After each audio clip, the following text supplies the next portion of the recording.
since we left off, I had just thrown a gradient map over everything to take a look at what it was going to look like near the finish, and just kind of slide it there.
Hey Will, how's it going?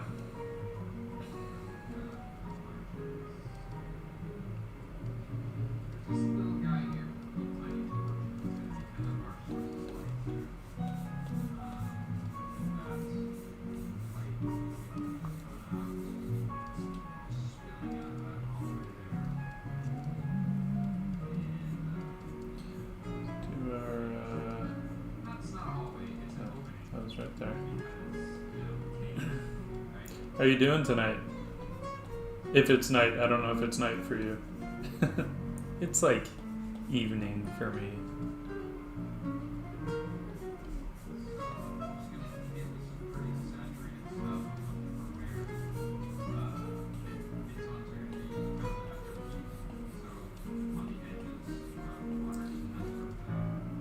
Actually, let's do this.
It is 7 p.m. here, so I guess you're East Coast, huh? I'm West Coast.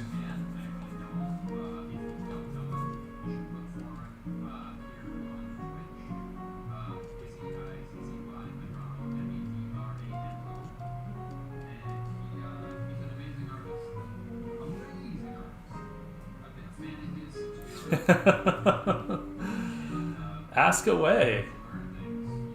If I have answers, I will give them freely.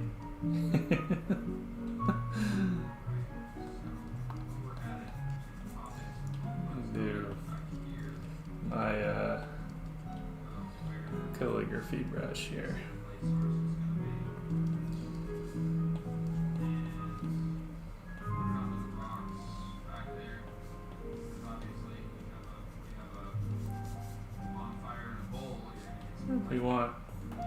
Let's play with the wet brush, because that's fun.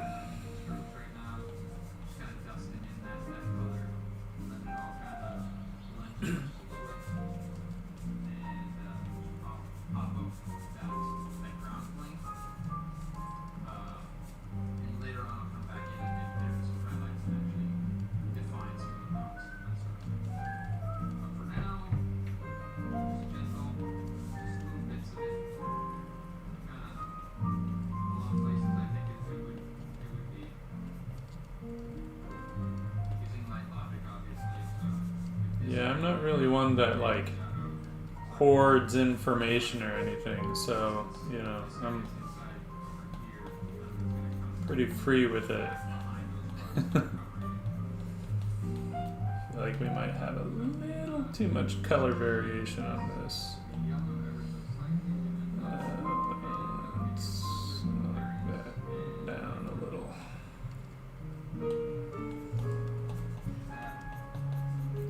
There we go.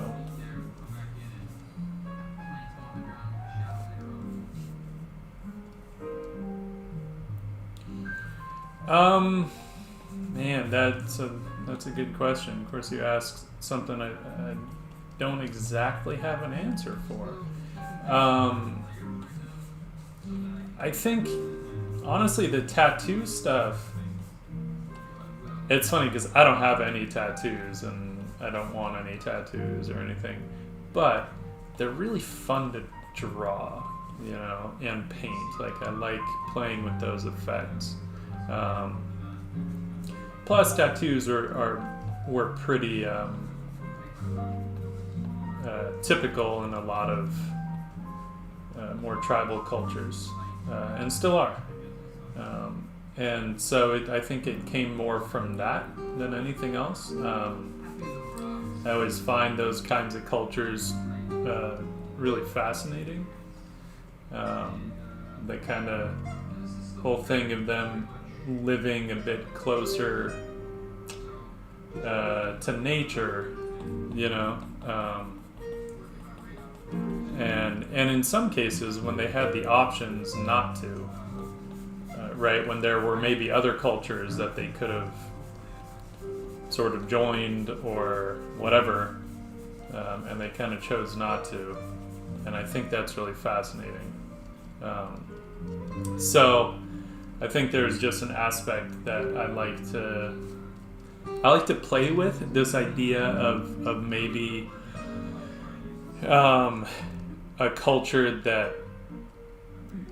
that might, like, especially in the fantasy sense, like maybe they absolutely have access, or not just access, but maybe they even have some legit technology of their own, but they really choose to kind of live in a different way.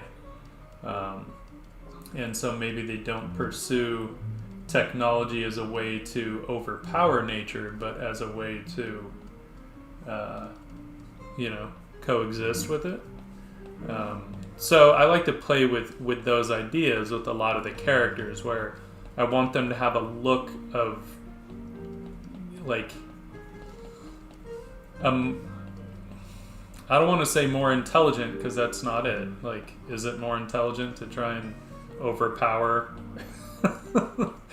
you know, the world that we live in, or is it more intelligent to live with it? But give them a more advanced look just to how they appear, but they choose not to live that way. So I think that's where a lot of that kind of inspiration comes from. And yeah, and then the tattoos are like, just from an artistic standpoint, are just really fun to depict, and I think it hints at a little different kind of culture, you know, which is cool. I don't know if any of that made sense.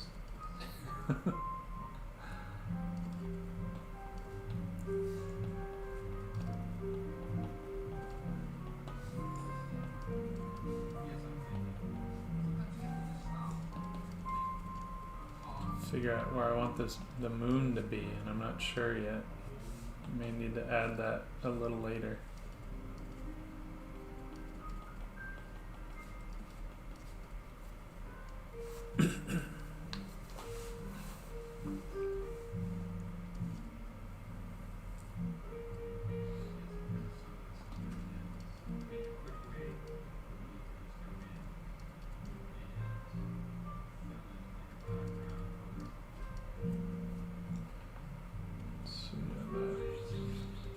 Actually be a little too green. That's cool.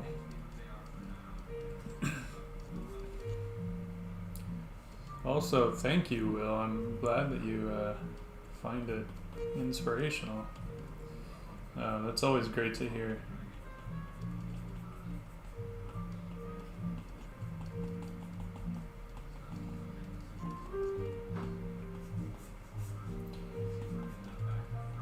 I think sometimes some of that stuff also evolves. You know, a lot of the sketches, the like pencil sketches and stuff that I would do, started out essentially as warm-ups, like just doing warm-ups before I had to jump into work.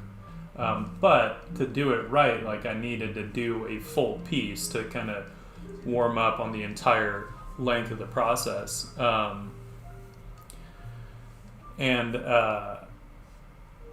But I was like, all right, I have limited time. I don't have time to get full into like costume design and all that stuff, even though I love it. I love doing costume design. I love designing full characters, but I didn't have the time. So I was like, all right, I can't deal with a bunch of clothing that's not the exercise that I'm going for right now.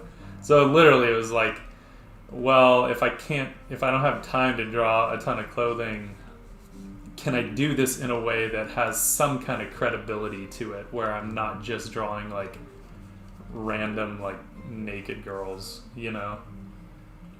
And it's funny how much leeway you have as soon as you throw some pointed ears on them, and it, you know, makes them elves and throws it into a fantasy world, and all of a sudden people are a lot more lenient about what you can get away with, which is nice. Yeah, post a link to the picture. Please do. Let's discuss.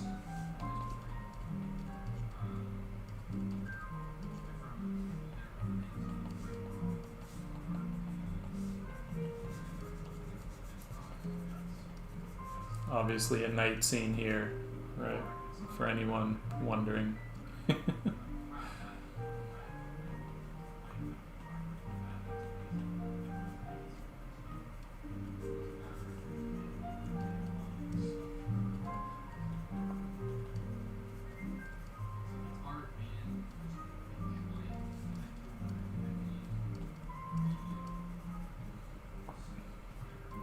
And we're making good use of our mixer brush and Procreate.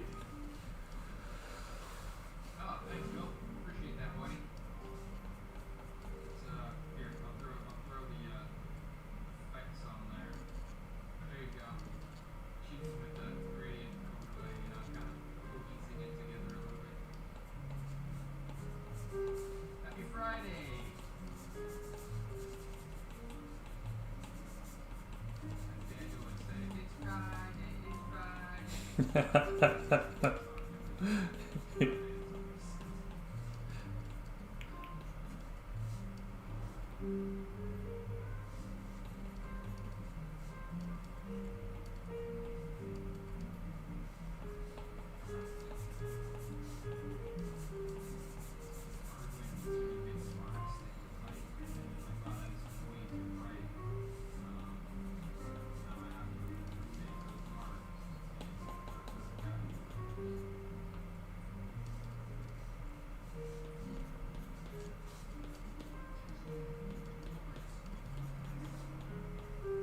How's everybody been? Wonderful. Miss you all. Let's see. Let's see this. What do you know? Colorblind. Can I click on? Oh, there it is. Thursday night. Let's try and it's loading.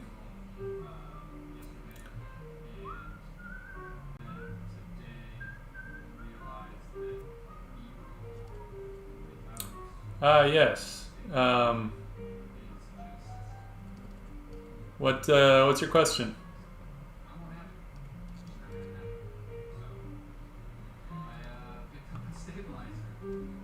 That's a good question.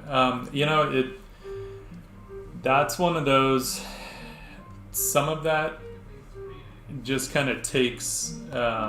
I mean, obviously practice, right? I mean, everything takes practice. That's kind of a no-brainer. But I think that there are specific things that we can practice, namely kinetics and movement, right? Because and weight, which kind of goes hand in hand, I think, with kinetics and movement. Obviously, like the more we can understand kind of how the body moves, and the more we can play with posing. One of the things that can also help is, we get so used to starting from the head with a character, but that gets tricky when you want to make two characters interact, right? Because it's easy to get the first character in there, but now you got to get a second one in there, and they have to occupy the same space, feel like they're in the same space. So that's something where I would have started with the elf girl, and then I would have done like just the loosest blocking of the guy, but more than anything, I'm like, okay, I know where I need his head to be, and I know what I want his hand to be doing. If I know those two things and I understand how the body moves, which is where the kinetics come in, then usually the rest of the body will take care of itself, because the arm can only move in so many ways, right? So if you have the head and you have the hand, and you know what pose that hand is going to be in, then that almost dictates in itself where the shoulder and the elbow can be, right? So there's a bit of study that has to happen when you're doing, like, before, like, really pulling something like that off. I never used to draw multiple figures, by the way. I was not good at it, and I just loved drawing single figures. And then I started working as a sketch artist, and I didn't have a choice. Like, occasionally, luckily I had some experience by that time, but not a ton, drawing a bunch of figures in a space. But then I remember getting an assignment, and all of a sudden I had to put like 6 characters in a scene, and I'm like, yeah, sure, I can do this. And I was nervous as hell because I didn't know what the fuck I was doing.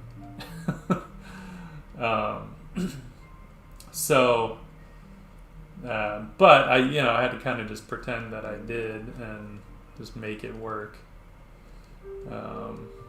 And so there's something to be said when you're thrown kind of into the deep end and you don't have time to overthink it, and then you have to kind of just rely on your instincts and hope that all your studying was not wasted. But I do feel like a lot of that, like the more you can look at movement, at the movement of not just the human figure but animals and stuff too, just to understand that stuff more.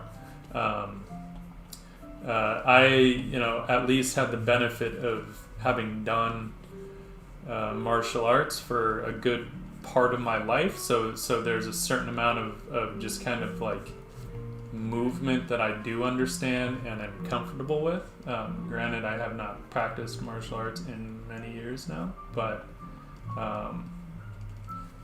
that helps. The more kind of physical that we can be, the more the more we can understand how to move the body around.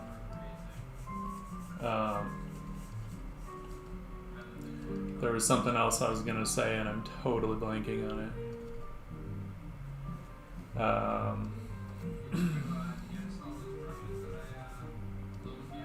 Wow, I'm like, my brain just like went blank.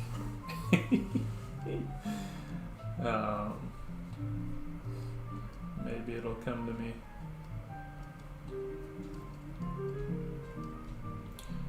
But yeah, there I do feel like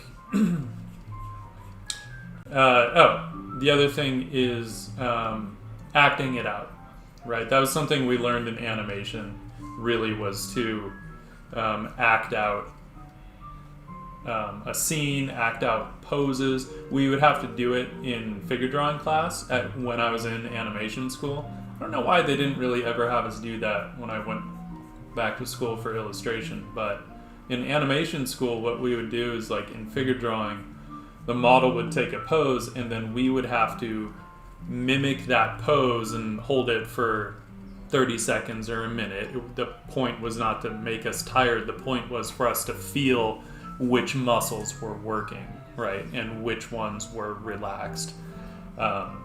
And that started to help us to understand which muscles are involved in certain movements, as well as having anatomy tests where we had to not only answer like the names of muscles or bones, but also say which muscles were flexors and which were extensors, right? So which ones are for pulling and which ones are for pushing, which also helps you to understand posing and what's involved in taking various poses. So, I would recommend doing stuff like that as well. Acting out poses as much as you can. Kind of feel your way through it.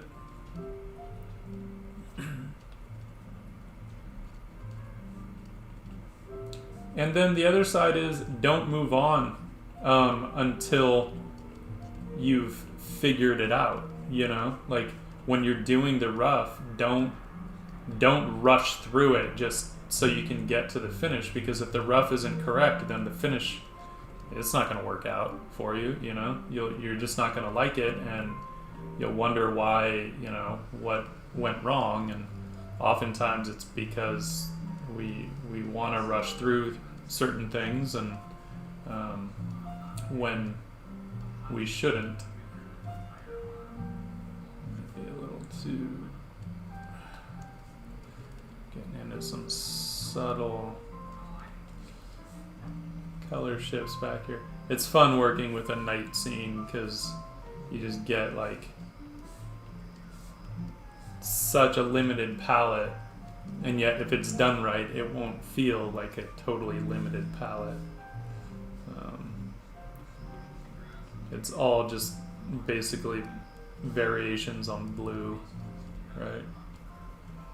Which is really fun. And then when you get the light in there, it kind of all pops.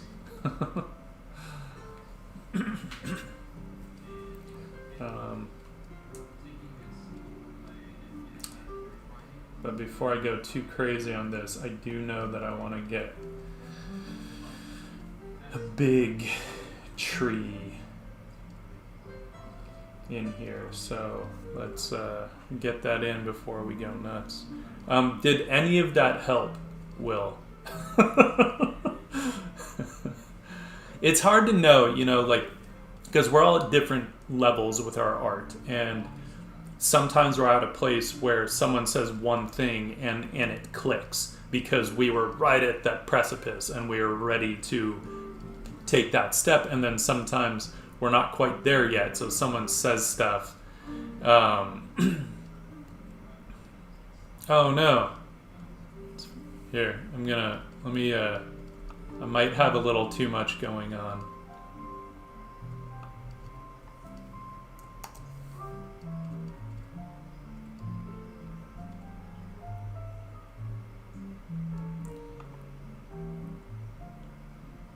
There. Hopefully that will be better and won't freeze.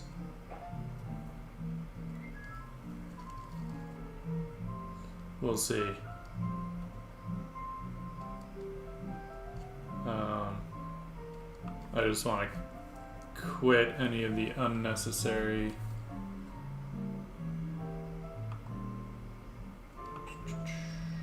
shit. There we go.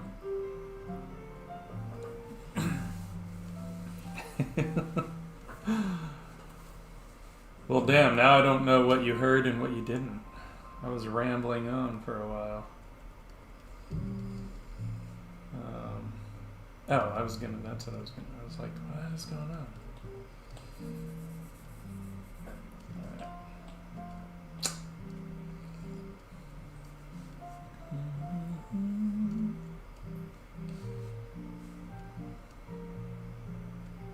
Kinetics. That's the takeaway. Study kinetics and the movement of the human body and act things out. That was the main things. Those were the main things I said. It helps a lot to act out poses that you want to draw if you're unsure how to draw them. I know we can feel silly doing it sometimes, but man, does it help. You know, it helps to understand which muscles are working, and that's one of the main things that we need to understand is like which muscles are firing and which ones are relaxed, right? Because we don't want to draw them all like super flexed.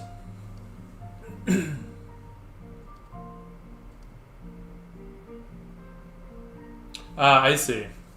Yeah, I was just saying we're all at different levels with our art. And so that's where it's hard to know what's helpful and what isn't, right? Because sometimes we're at a point where we're kind of ready to take that next step, and someone says one thing and it clicks and we're like, oh, I get it. And then other times it might go over our heads, you know? And then other times people are rambling on about something we already know and we're just like, oh my god, I know this already stuff.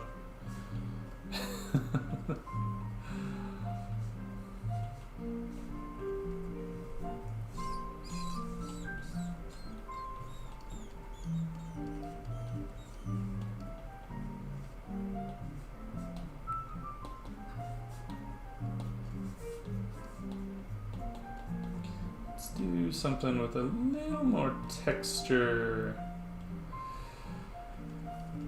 I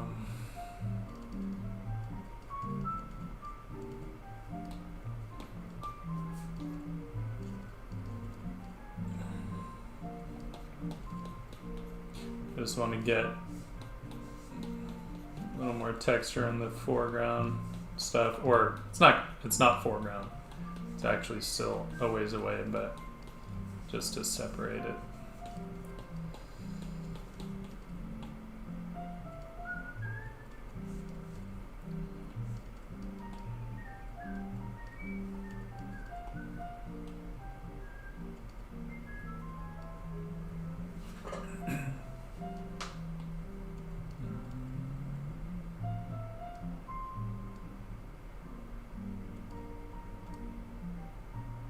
Trying to decide where I want the moon. And I think the moon is going to be just off camera. So let's do this.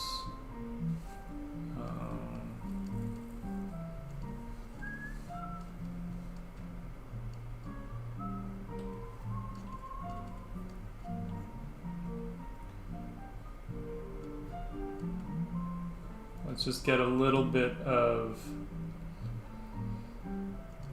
lunar glow.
We can paint on this layer.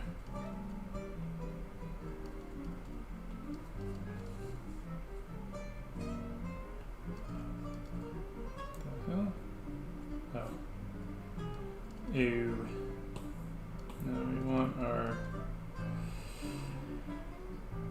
red color. Whoa, not that big. Jeez.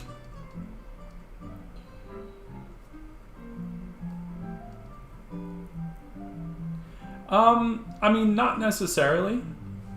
I think okay, in a way, because like say if you're trying to describe a concept that might be very complex or very advanced to someone that is just starting out, then half of what you say is probably going to go over their heads. Granted, that's not a bad thing, right? There were plenty of things that I had like instructors explain to me that maybe didn't click till who knows how far down the line, you know, and I would hear stories of other people where it'd be the same thing where, I mean, something would click that an instructor told them like 10 years before, you know, all of a sudden it would pop into their head when they understood it. And then they'd be like, oh my, that's what they were talking about.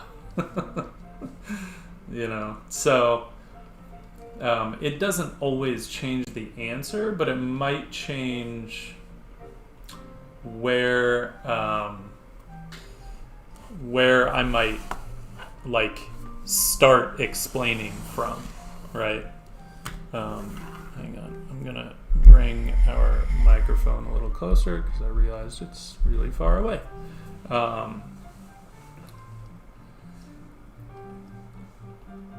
But you know, I'm assuming just based on your question that like you know what a gesture is and you understand what it is to block that out. Even like maybe you're still kind of working on that and sort of figuring it out, which is fine. But at least like you probably understand the fundamentals of it, right? and sometimes that's what's important, is it we don't always have to be at a certain level as long as we understand the fundamentals, right? And so then hopefully what I'm saying isn't complete like gibberish. You know, get some of that dark sky back here.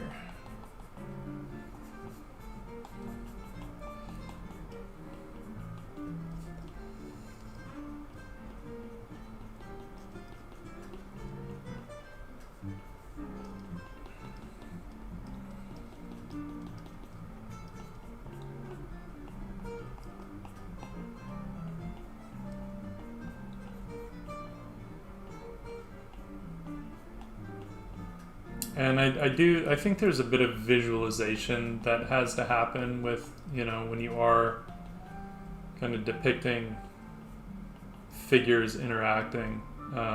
You have to kind of be able to visualize enough to be able to, like,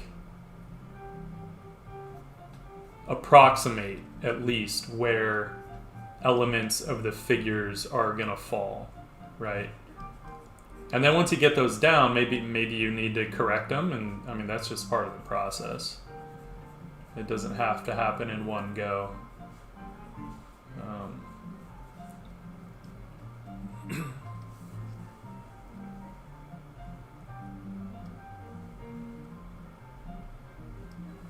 Yeah, sure. Plug your Instagram, and please ask more questions.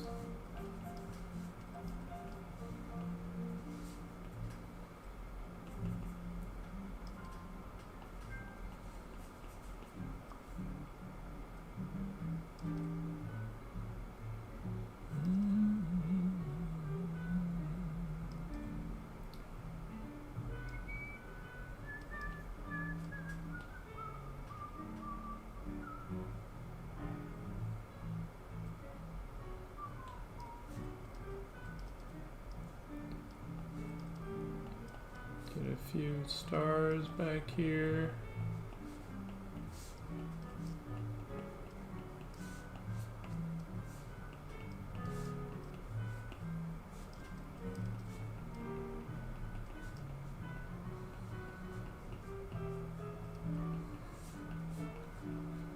I'm pretty sure I have a brush that's a star field, but whatever.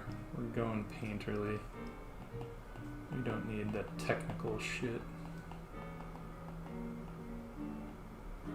Got a couple nice bright ones in there. A little bit of depth.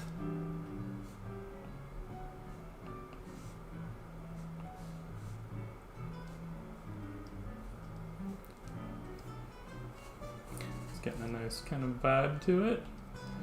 I'm gonna kind of bounce around here between the what's actually the middle ground and the background.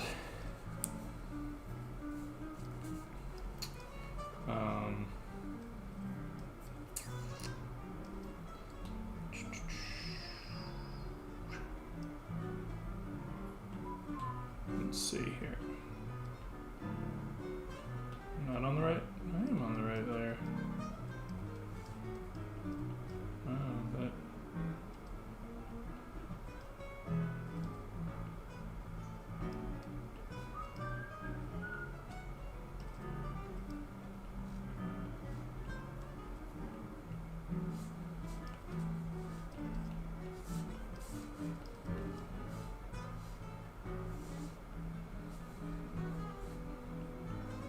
And yeah, please ask more questions.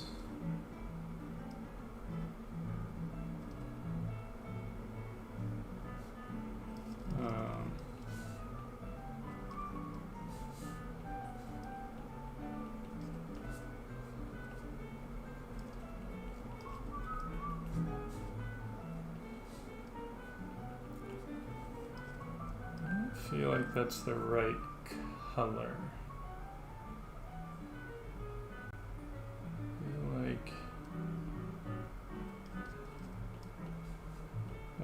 feels a little better.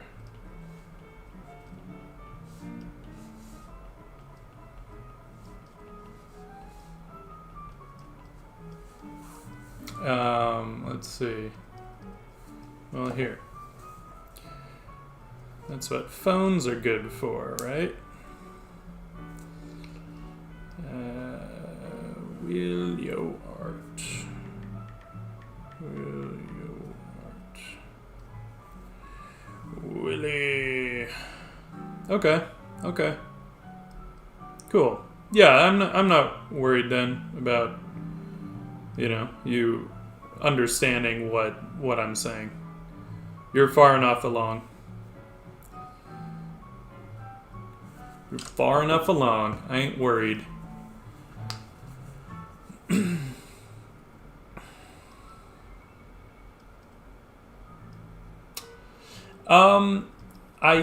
I do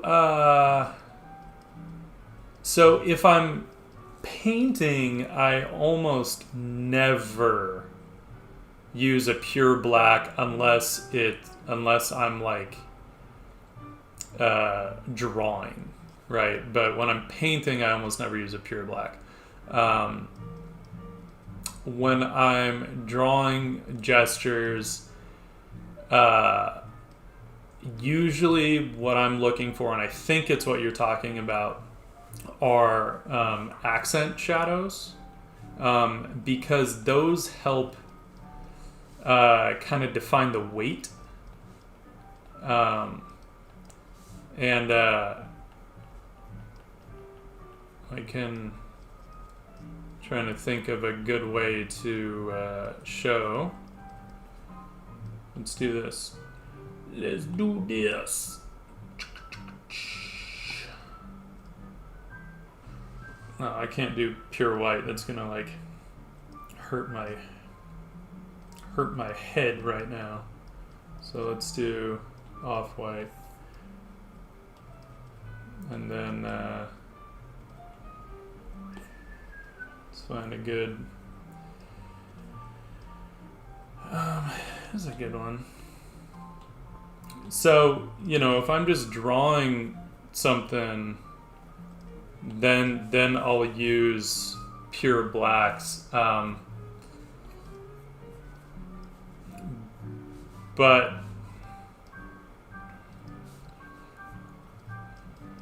let's see. Let's give us some kind of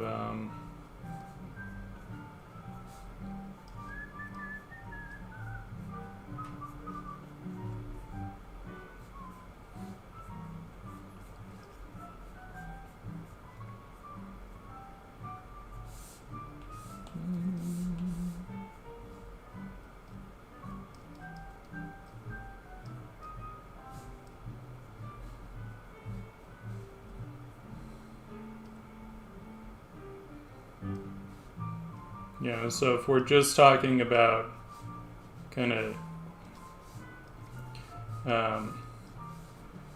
gestures, so a lot of times then if we're talking, because you were talking specifically about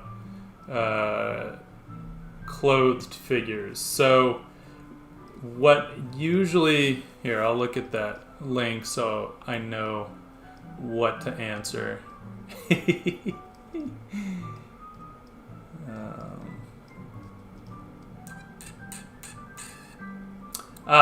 Yeah. So those are the accents, accent shadows, right? And the purpose of those are, one, compositional, two, to get the darkest darks in there, which help anchor the form. So let's have this dude wearing like a button up or something.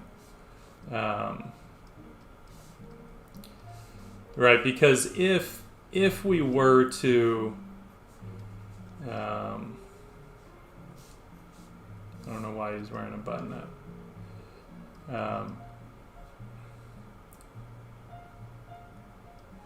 I think it helps me to be able to get He's gonna have some like emo hair. It helps me to get the most information in there without having to say too much, you know, without having to like fully describe what I'm drawing, right?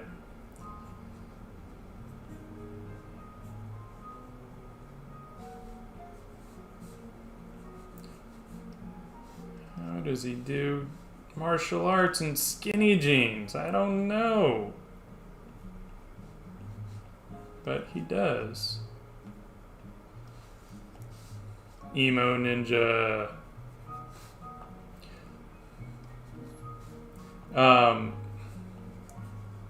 Does that make sense?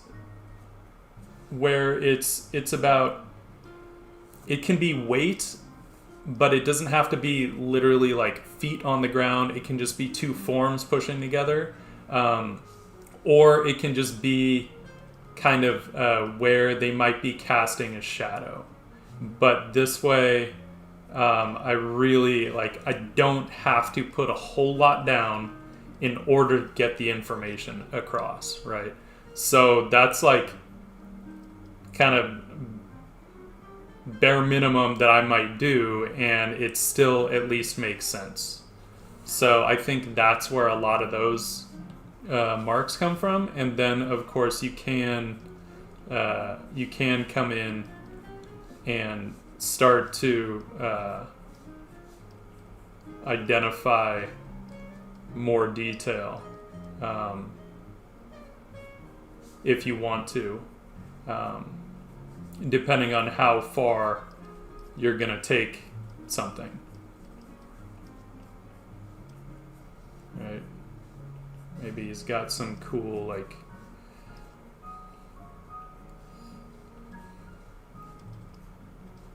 some kind of cool jeans on.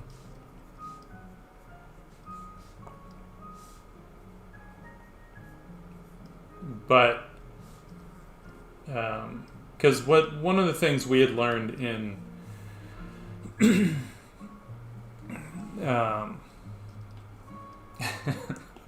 one of the things we had learned in animation school was basically that, like, okay, how can you get the information down that you need, knowing that you might have to hand your drawing off to someone. Like, you might not be the one finishing the drawing, right? So you might need to hand it off to someone, but you don't have time to sit there and detail the shit out of it. So, you know, we had to learn to kind of get the information we needed quickly, and hopefully with, you know, as few marks as we could, enough that there wouldn't be questions, you know. So and so a lot of that stuff too, you know, it ends up affecting what you look for, right? As you're learning all this stuff, and I know it did for me, it changed the visual cues that I looked for when I was drawing from life or from reference or whatever. So a lot of what I had started to look for were those accent shadows, and where I could use marks like that, like what areas really lent themselves to that. So you know, and it's fun. It's fun how it will kind of affect and change, and little by little you'll start to notice that you'll see things a little differently. And you know, I think that's kind of, you know, when people start talking about looking for a style or looking for their style, most of what that just comes down to is just understanding how it is that you see the world and how you break it down into simpler shapes to be able to depict that, right? And that's why usually even if someone starts out really like riffing on another artist, eventually they're going to have their own look, because no matter what, they're going to see the world a little different because their experiences are just going to be different, right? So the way that they analyze light, the way that they analyze form, eventually it's going to be different than whoever they may have set out to emulate. And so most of it, that's why, like, usually if we're talking about style or something, it's all of that shit just comes with mileage, you know. You just got to draw more and just keep breaking the world down into simplified shapes and see what happens.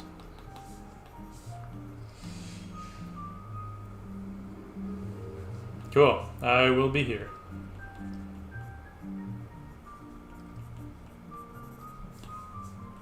This tree is looking a little too regular, but let's get a little light on the, like, the back end here, the back side.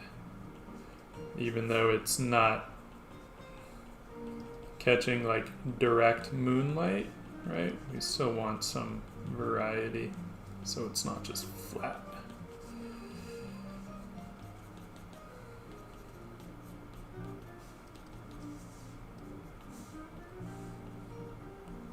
And it can help us to favor some of the shapes and not favor others. If anyone else watching has any questions as well, please shout out.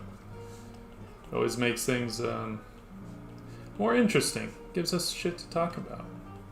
Because I've mostly just been working all day and I can't talk about what I'm doing at work. So that's my day in a nutshell.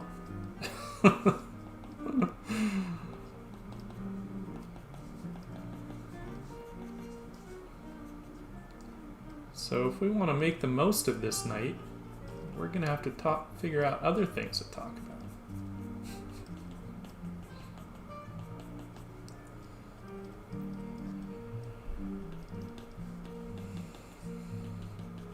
I can talk about what I do for work, but I can't talk about what I do at work, if that makes sense.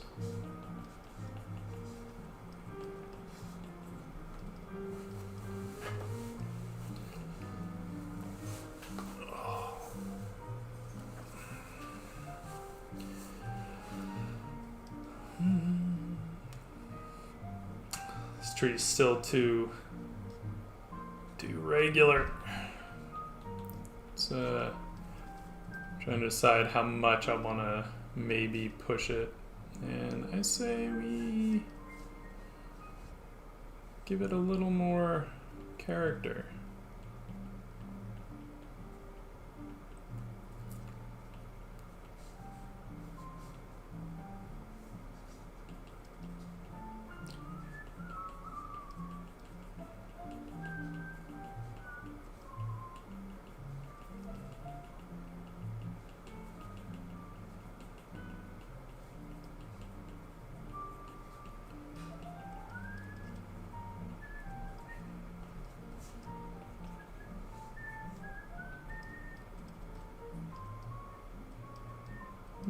Getting dark. It's crazy though. I mean, one, with the color mixing, then it never ends up being as dark as what you pick because it's blending with whatever's underneath it. But it is crazy though, even going this dark, if I were to put black down, I think we would find that there's a long ways to go still, as close as it seems. Right, if we did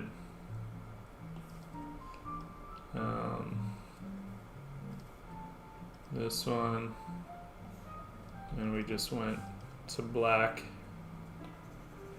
yeah, there's still a long way to go before we get that dark.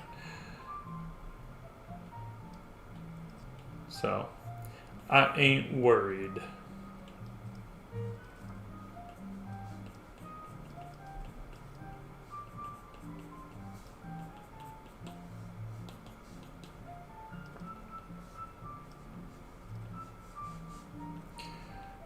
See, damn human brain just wants to make everything like balanced and symmetrical, and we've always got to fight that. Fight the human brain.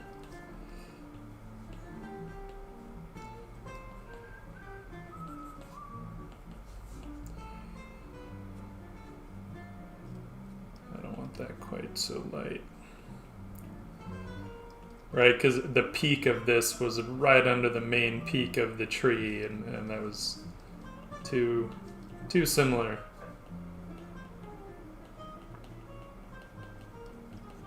Trees are beautiful organic things. Hello, Carpe Diem. Hello, Hugo. Hugo Ferreira. Why do that name sounds familiar? Do I know that name? Should I know that name? I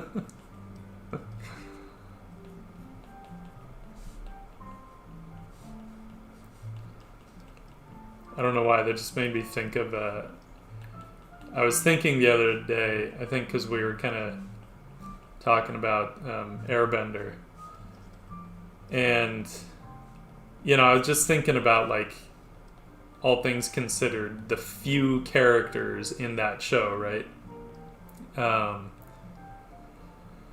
Oh, have you left comments and stuff, maybe? Like, do I follow you on Instagram?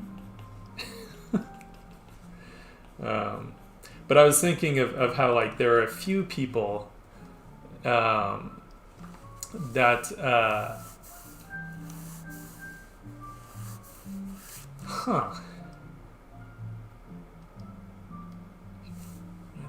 it still sounds familiar. It's gonna bother me, so I have to see. There are a few people there, but they're like the main people, like, in the world, right? These are the people that are gonna be saving the world, and Carvalho 90? Were there 89 Carvalhos before you? Nice.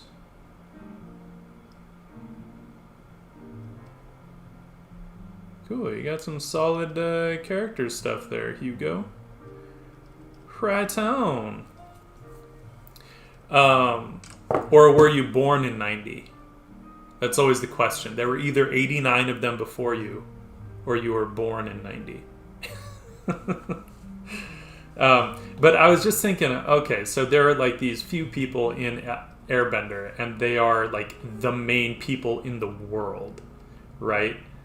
And of course, for all of us, we're the main people in our own stories, right? But, like, I wonder if we could actually break it down, like, who would be the main people in the world, like the main 10 people in the world, and I have no idea. I don't even know who the main person would be.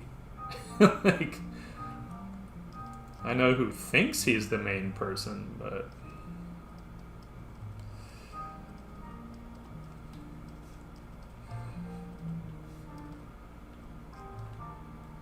you're from the 90s.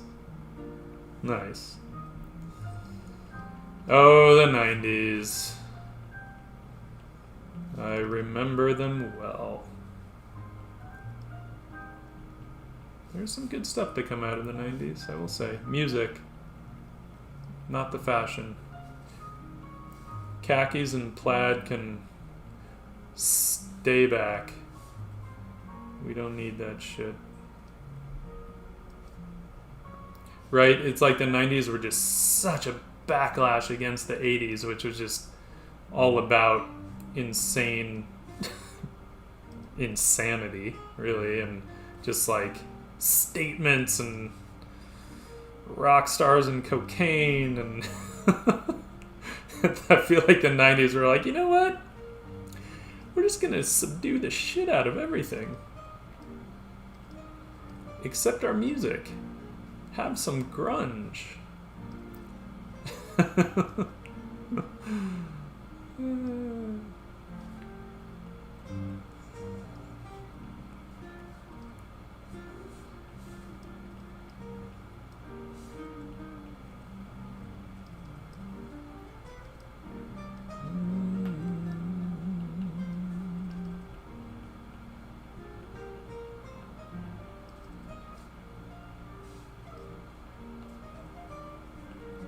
Trying to get the light to wrap around this a little more, and I feel like I probably want to get some smaller shapes in there to start to make this tree feel much larger, right? I don't want it to feel like it's just a little bush that's just really close. I mean, we're gonna get one more element closer to us, but I wanted to get some of this stuff in. We'll bounce back to the background because that still needs some more love. But it's good to like start to bracket our lighting, right? And understand like where the really bright areas might be and where we can get darker and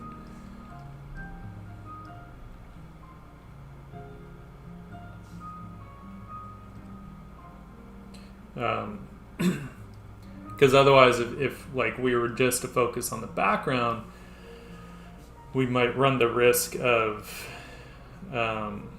going too dark, right? And then we wouldn't have room in the foreground without hitting black, and few things will flatten out a painting more than pure black or pure white. You always want to have a color in them.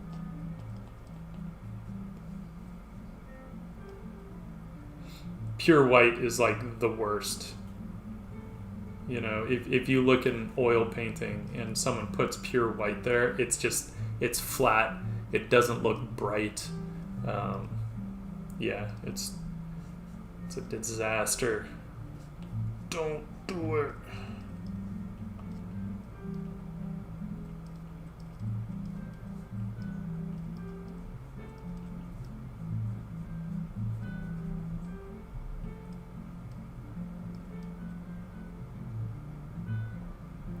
You know, it takes a little bit. There is a learning curve, I think, on the iPad.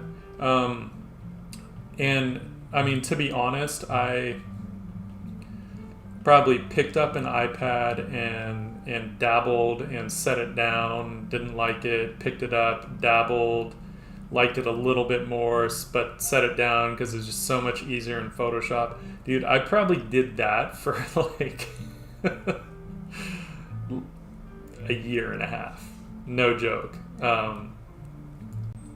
Just because like I was doing Photoshop at work all the time, and you know, like of course I'm gonna feel more comfortable with that.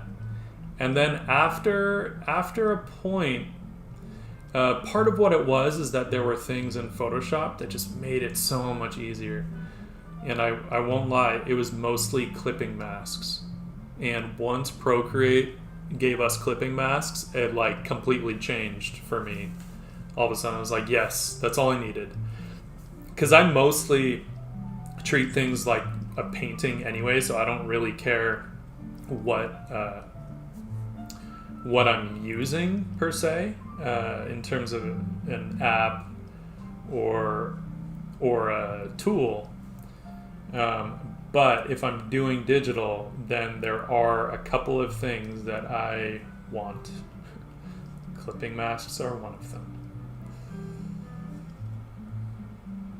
And you can do it to a degree with alpha lock, but it's not the same. If you're relying on a single layer that's alpha locked, you can still fuck things up. And that's no fun. We don't like that. Let's grab this. I want to get a little bit more color variation, I think. Woo, that sure changed the value, didn't it? It's gonna be It's a little too light. So subtle. But I want some color variation in here. I don't know how much it's kind of here. I'll zoom in a little bit. I don't tend to zoom in on this phase often at all. I don't usually zoom in until I'm doing like usually little details on a character. But for the sake of you, dear viewers, I will zoom in because, you know, when we're working with a subtle value range, subtle color range, and we could push the colors a little more if we wanted. In fact, let's go back to that 5% was kind of fun. And you'd be surprised how much a 5% hue shift will do for us, without having to go in and manually change the palette constantly. So this is something where, you know, I don't mind leaning on some digital trickery, because it's something that it's like, okay, I know if I wanted to spend 2 hours longer on a piece, sure, I could go in and manually choose different colors constantly, but I don't want to do that. So I will let the computer do it for me.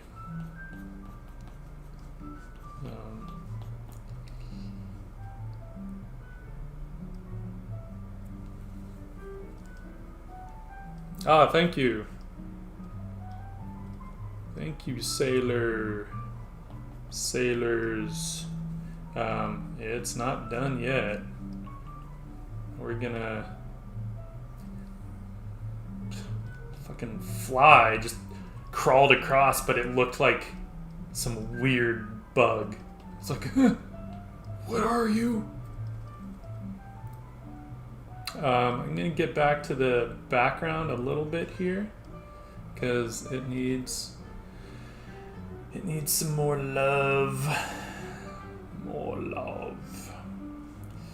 I want to break it up into like fields, right? Like the kind of manicured fields and stuff. I just wanted to get the kind of larger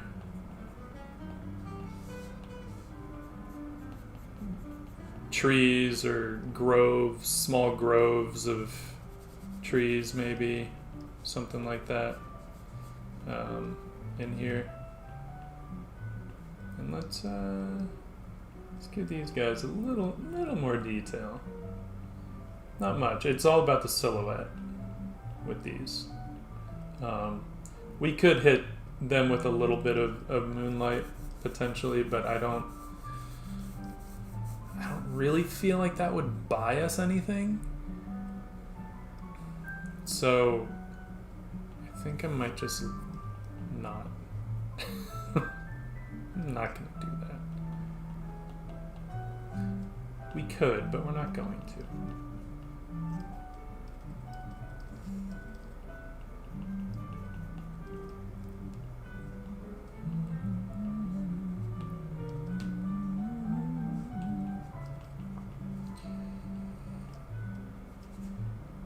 I've been really trying to just get a lot more comfortable with environments, and it took a while. It took some doing, and some of it was just I had to trick myself, you know, just be like, no, it's cool, you like doing this stuff, and watching a lot of like amazing artists paint landscapes, stuff like that, and just really start to try and develop an appreciation for it, which, I mean, I already had that realistically. Like when I would see an artist paint an amazing landscape, like, yeah, it was awesome. It was awesome. I love it. But I never enjoyed doing it myself. So I've been trying to get over that and enjoy it. I'm trying to decide.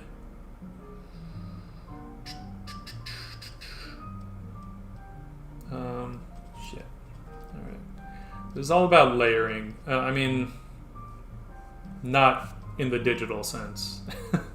You could, but that also defeats the purpose of working with a wet brush, right? Like a brush that does the mixing, the wet into wet mixing. So that's a little too much out there. In Photoshop, I think you can set the wet brushes to sample all layers. You better have a good machine though if you do that, because that will take some processor power big time.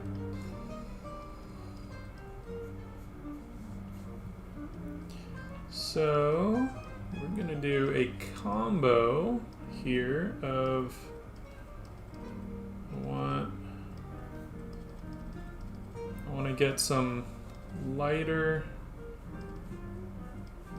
things back here. Right. Basically I want some water, I want things like that, kind of catching the light.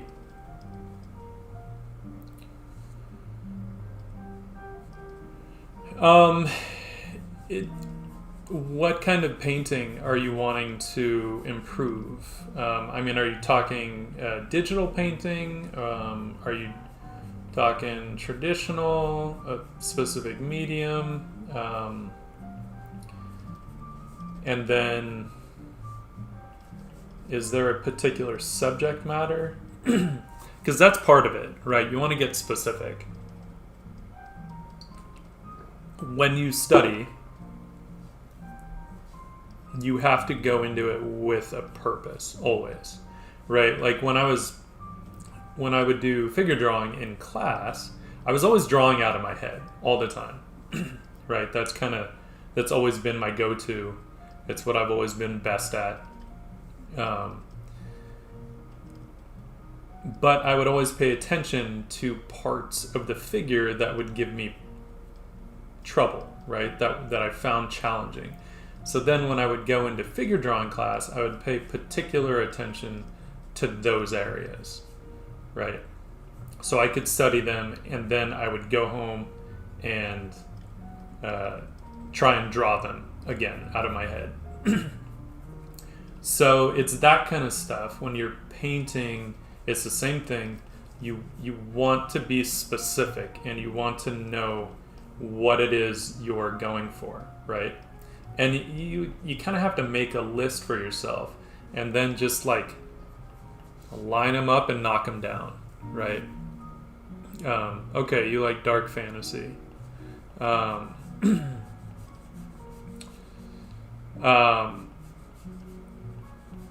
So I don't know if genres necessarily matter that much in terms of how you would approach studying something. I feel like if you can paint, you can paint. I don't think genre matters in terms of studying, though it can help. It can help you study painting things that you like to paint, right? Like that can certainly help. But what is it about dark fantasy that you like? I like dark fantasy too. That shit's fun. I mean, I like all kinds. I think there's a time and a place for, the lighter stuff that's really optimistic, and I think there's a place for the dark stuff. I don't like the way the clouds are interacting with the tree, so we're gonna kick that cloud back a bit. Get back there. So I would say first figure out what you like about dark fantasy, and then that might give you some clues as far as what to study, right? For painting, because it's obviously a broad subject. Painting can encompass anything and everything, and it does. So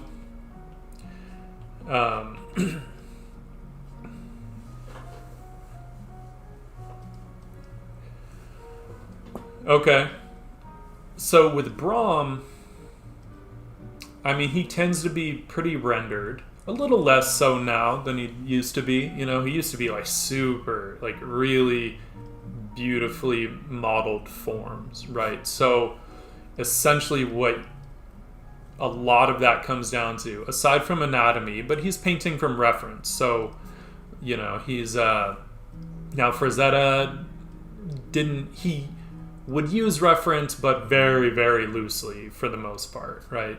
He tended to draw and paint a lot out of his head.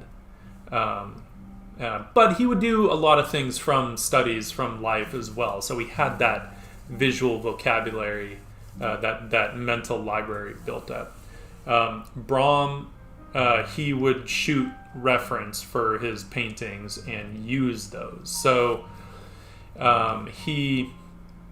there is that. But then for that kind of stuff, you would really want to pay attention to lighting, and when I say lighting, I don't just mean like what direction is the light from, and is it bright or is it dark, but also rendering is all in the way that light interacts with a surface, right? And if that surface is glossy or matte or semi-gloss, is it transparent? Is it translucent? Is it opaque? What's the color of it? What's the color of the light? So that is all part of lighting, right? And when it comes to rendering is all about the interaction of light on a surface, and so you have to take into consideration the texture and the color, and the opacity of that surface. And so, and knowing that stuff is often what will allow you to really be able to capture a mood in something that you do. So doing a lot of rendering studies. By the way, hi Willie, welcome back. Doing a lot of materials studies, right? So, and this is where actually still lives can be fun, contrary to popular belief. And believe me, I was always like, ugh, fucking still lives, shoot me already. But if you set them up yourself and you have a purpose, they're actually a lot of fun. Because you get to control the lighting. You get to decide what's in that still life. Pick things that you think would be fun to paint. If anyone has ever hated painting flowers in a still life, I would suggest taking the Richard Schmid approach. Set up a bit of a scene, take your flowers and literally just drop them. Don't put them all nice in a vase, dude. That shit's boring to paint. And leave that to the academics. But if you just take a few flowers and drop them on a scene, you get a nice organic thing happening with the way that they fall, and it's super fun. It's super fun to paint. And if you like dark fantasy, hell, get some roses and put them upright and just let them dry, and they'll get all kind of wilted and you know, kind of gnarly looking, but really cool.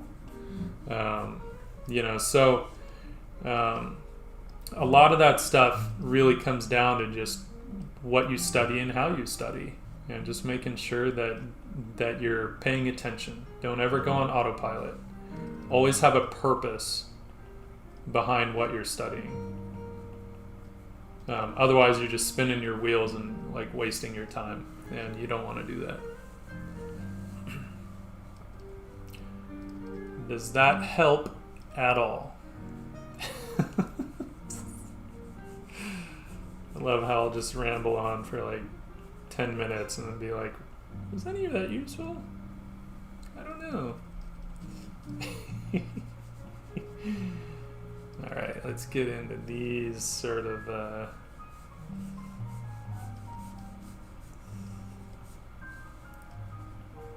fields and manicured kind of things.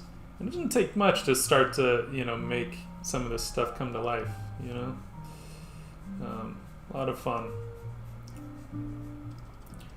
Lot of fun.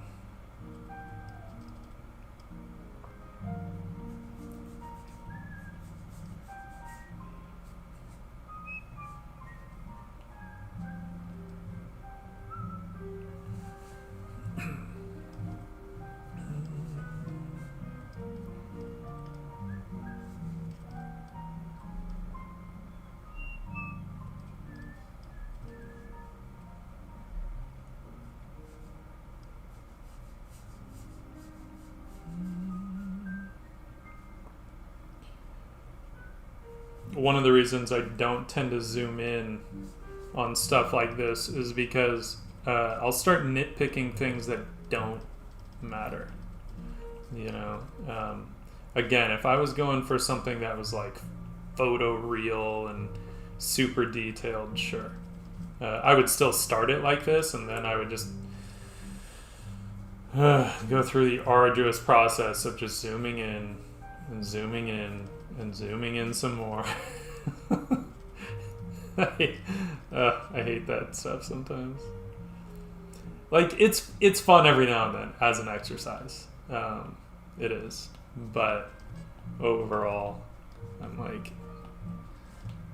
I don't always think it's the best way to tell a story. You know? As human beings, we like to have some room to imagine things. I feel like that's the strength of art.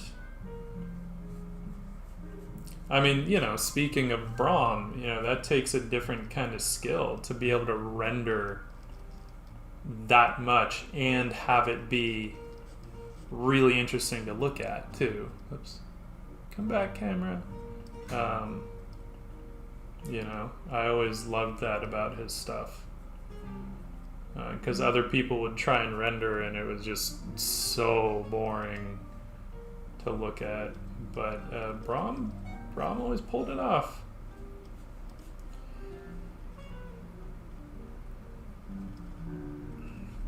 You know, Frazetta kind of went the other way. He would render a few areas, but it was more in terms of just turning form. It wasn't about detail. So it was a little different.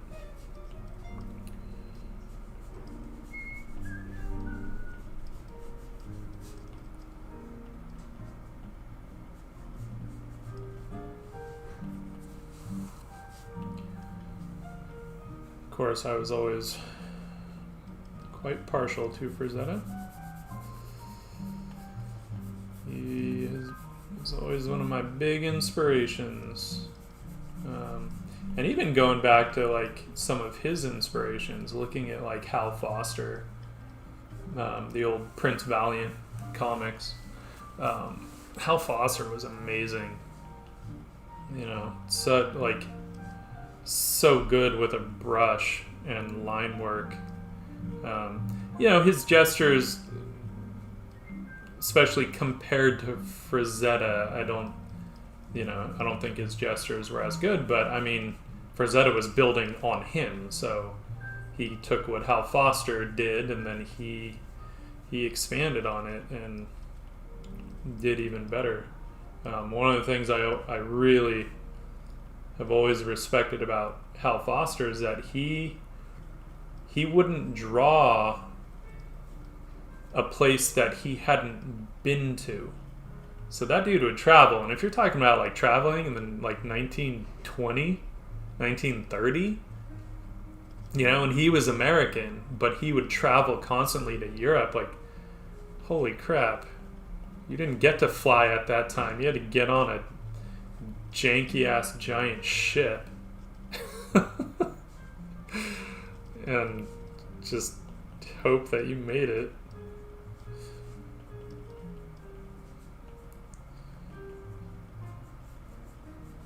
And then he would go and he would just shoot tons of reference photos, and I feel like I want this to curve a bit. But I mean, yeah, Foster was a badass. Really beautiful stuff.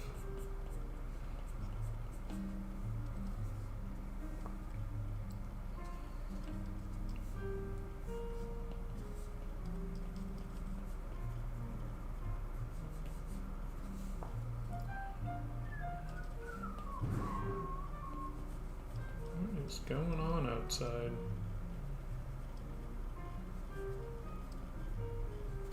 People going crazy.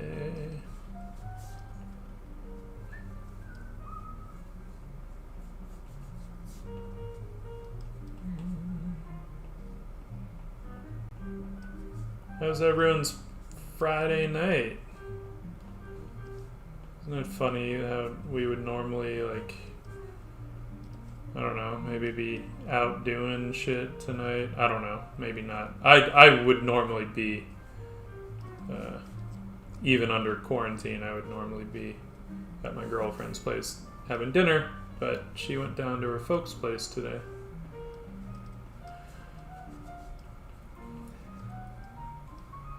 So we get to stream as a result.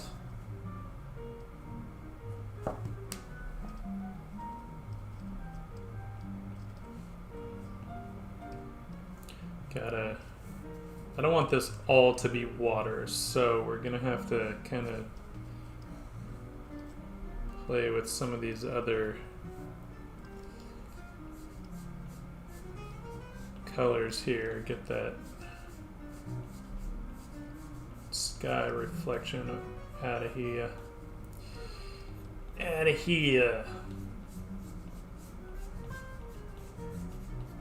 Alright, need some dry land.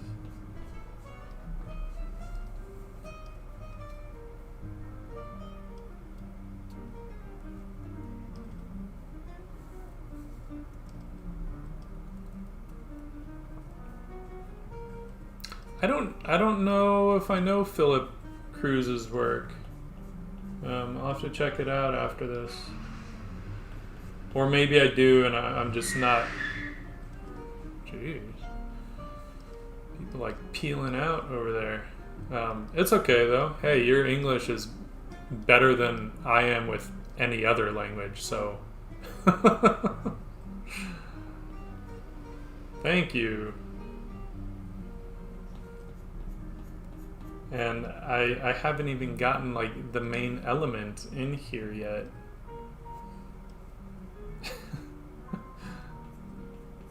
So that'll be kind of fun. Fun little reveal. It's a little too dark. I don't want it that dark.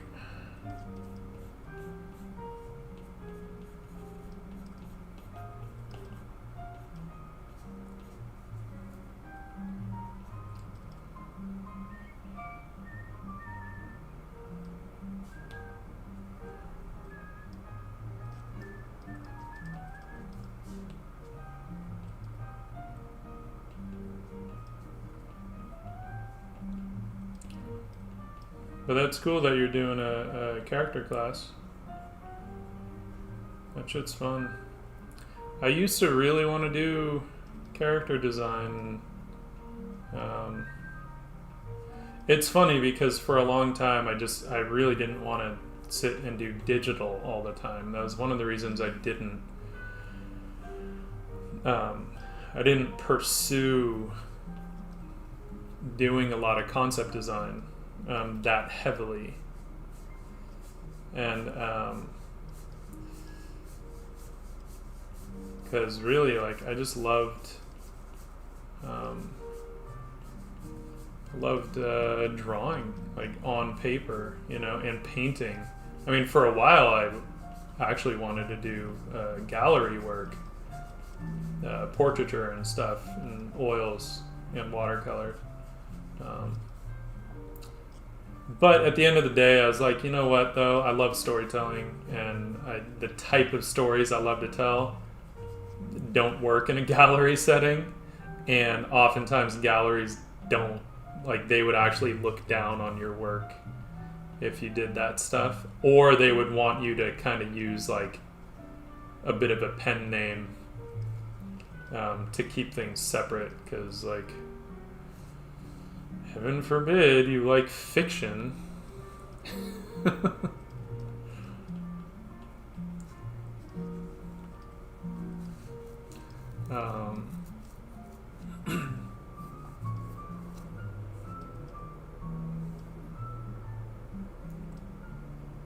Feel like we're still getting a little too much water in some of these areas, because I do want to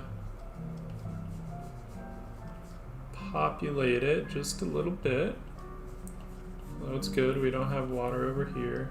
I don't want it all to be water, so I have to be careful of that. It's not like a vast lake that... If this is farmland, then it's got to be mostly land that maybe they have diverted water to help with irrigation, right?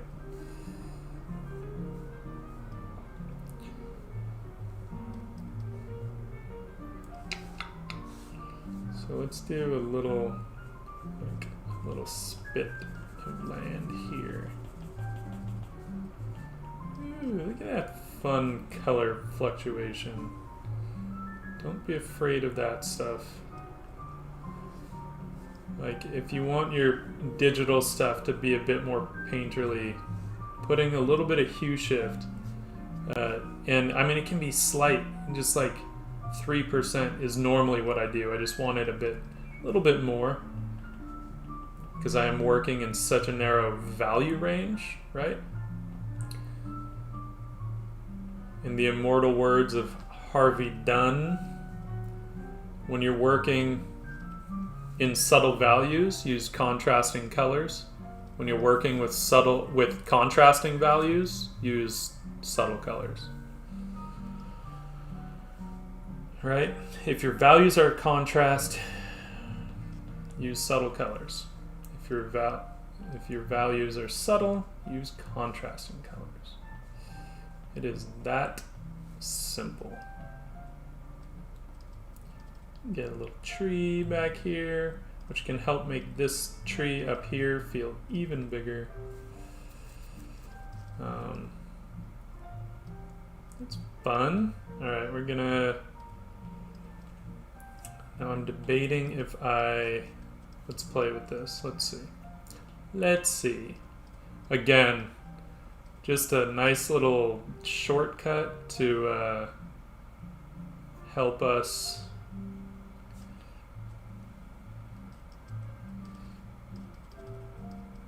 yeah, that works.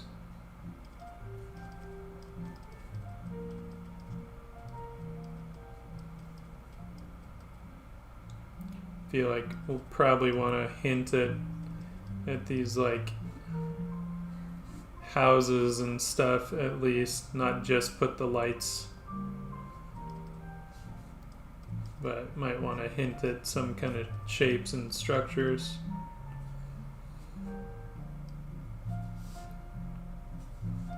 But that's fine, we can just get the lights where we want, and then we can come back in and maybe put some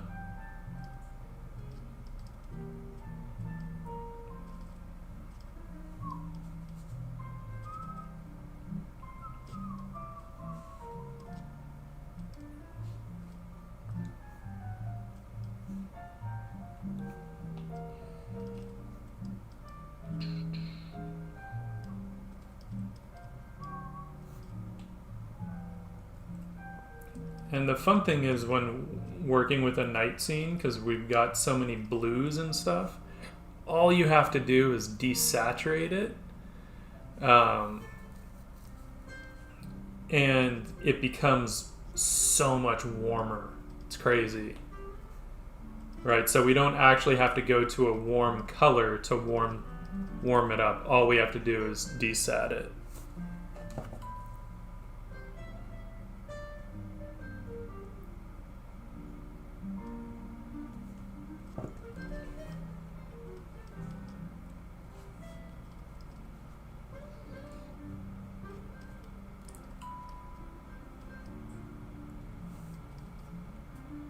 Oh yeah, I would love to see that place. I forget where that is in China, but I've seen pictures of it, and man, it looks amazing. But yeah, I wanted this to have a bit of that, the rice patty vibes.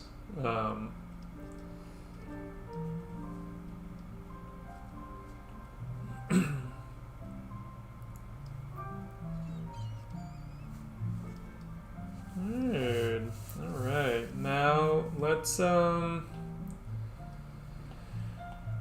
me get our main element in here. And as soon as I do, y'all will know what I'm going for.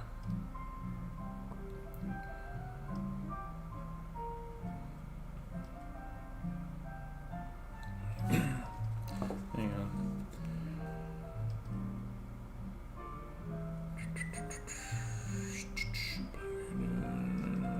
Cool. Work stuff. A bunch of us are going to be working across the weekend, so sometimes it never stops.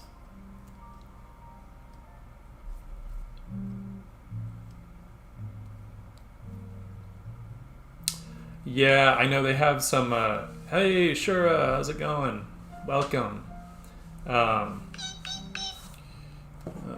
Girlfriend. Okay. I know they have trees that will change colors a lot, right? Which is pretty cool. All right, I'm trying to figure out how I want to add this element in here. Our main attraction.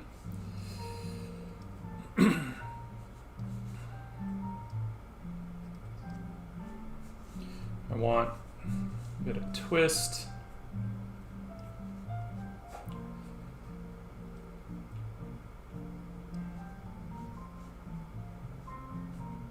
But not there.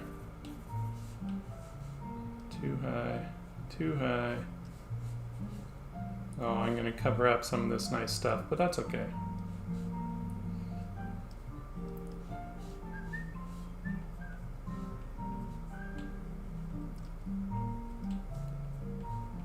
Can always lighten it up. I just want to get the shape, which you guys will know pretty much like right away. Right?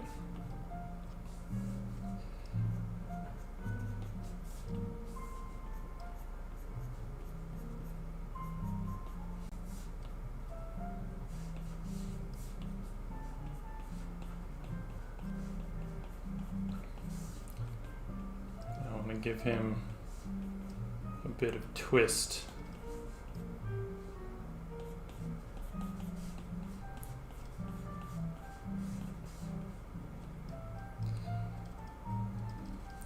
Totoro!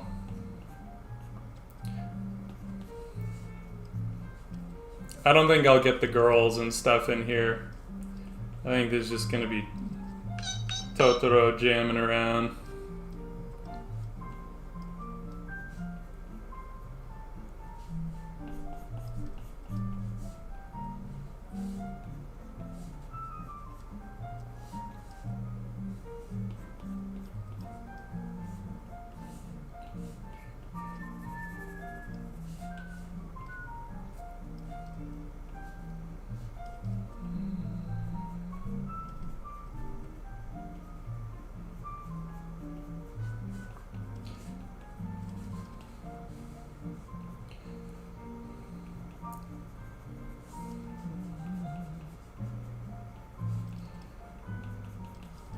I'm also kind of playing around with not necessarily drawing everything out first, because I'm so used to doing that, but it has a very different vibe, and I think it's great sometimes if you want to get really, really specific with something. But if it's not something that has to be super specific, then, you know, sometimes it's nice to kind of let go a little bit and not just spell it all out.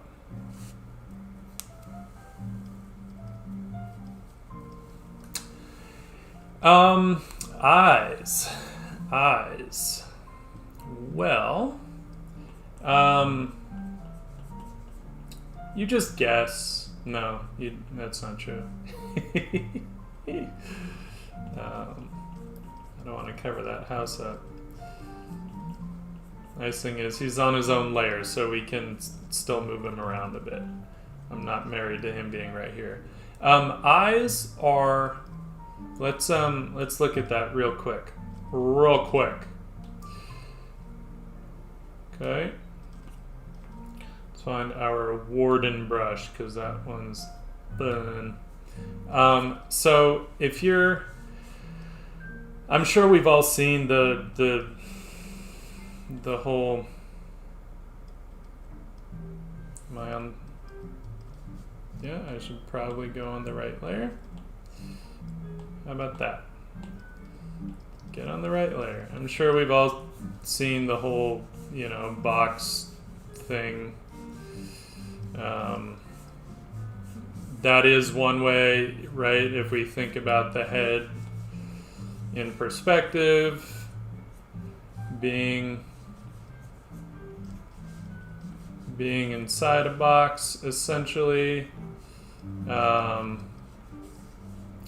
That is one way, right? So if you have your lines, mostly you're going to look at the corners of the cheeks, right? How those line up.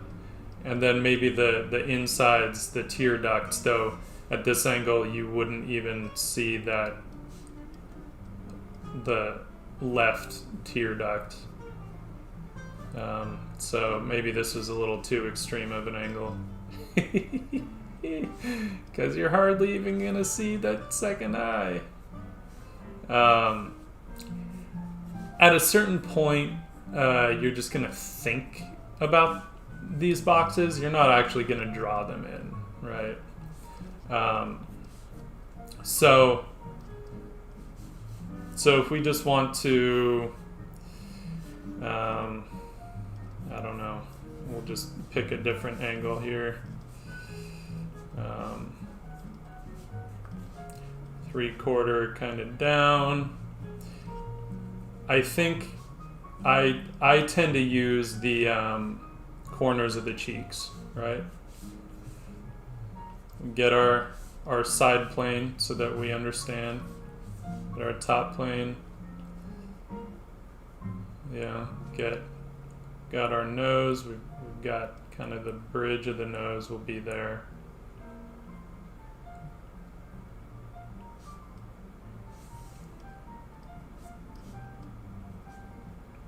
But lining them up is a combination of understanding the skeletal landmarks, right? Because those don't change, right?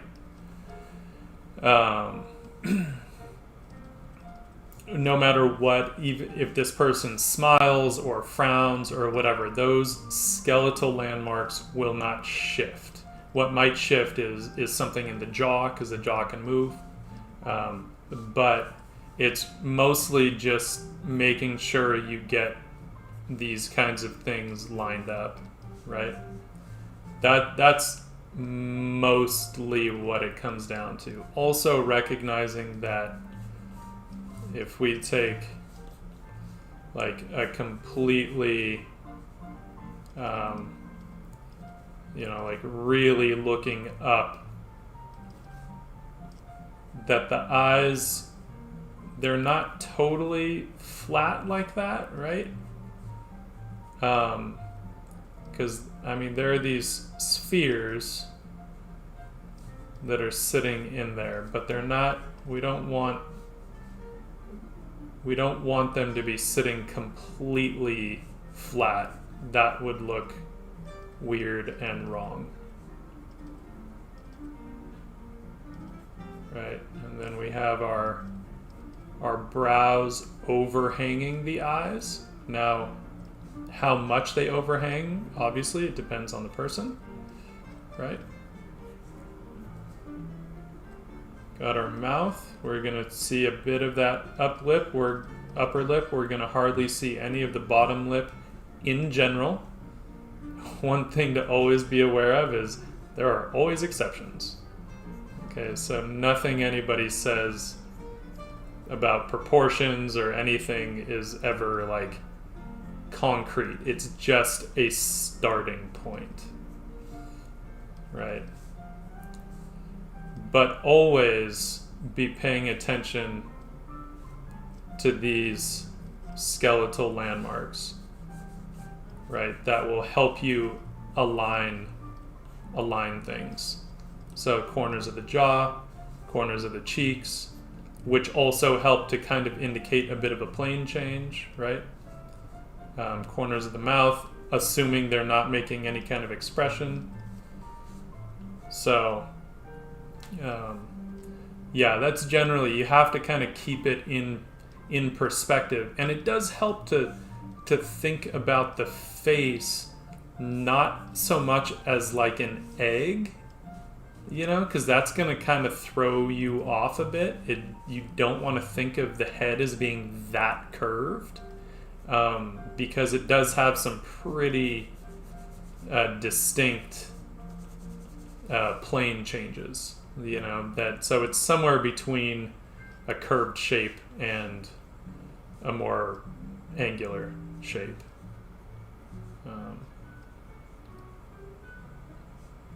You know, so a lot of times if you just get these landmarks in here, like, the rest will really start to take care of itself, and you don't have to fret over it too much. Does that make sense? Hey, thanks for the follow, Grayscale J. Yeah, you know, it kind of comes down to how you learn to see things, but like one of the things that I learned was basically just when we're indicating a head, right? Whatever angle we're indicating it from, doesn't really matter. You want the back here to be different than the front, right? You want the top to be different from the bottom. Obviously the sides aren't going to change that much, because you know, we're usually starting with something more symmetrical, and then you want to define those simply, but with enough detail that you can understand what's happening, right? Basically, you want to be able to block something in, walk away from the sketch, come back, and know what it is that you drew. And rather than doing this ambiguous kind of shape, that once you get this in, you still have to decide, like, okay, how high up is this person looking? You know, maybe I want them looking up a little bit. And so now I got to go and start to actually correct what I initially drew in. You know, whereas if you can start to indicate that stuff sooner, right? If we know that the top is different from the bottom, then we know that if the bottom is that flat, then this person, to see the chin at that angle, they have to be looking up, right?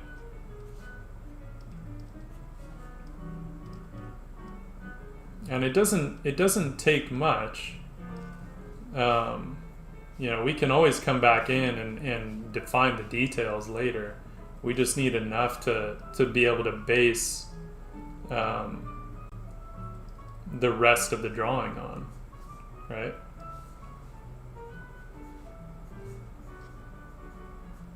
Whatever that is. And over time, you start to develop your own kind of shorthands for things, and, you know, understanding what your little marks mean, right? So, does that make sense?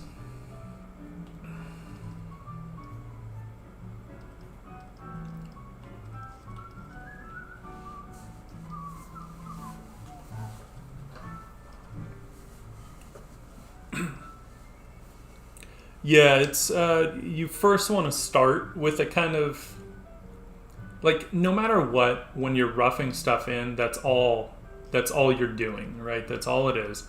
It's a rough. So you want to go into that knowing that, that you are going to finesse things, maybe change some things as you go.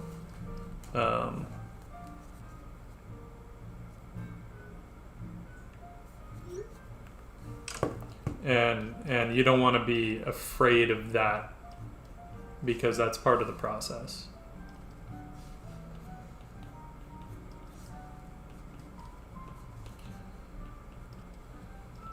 But definitely, like, the closer we can get, kind of right out of the gate, the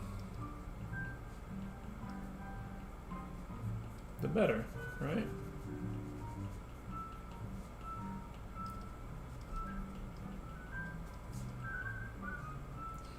Get that umbrella. Because what's Totoro without the umbrella?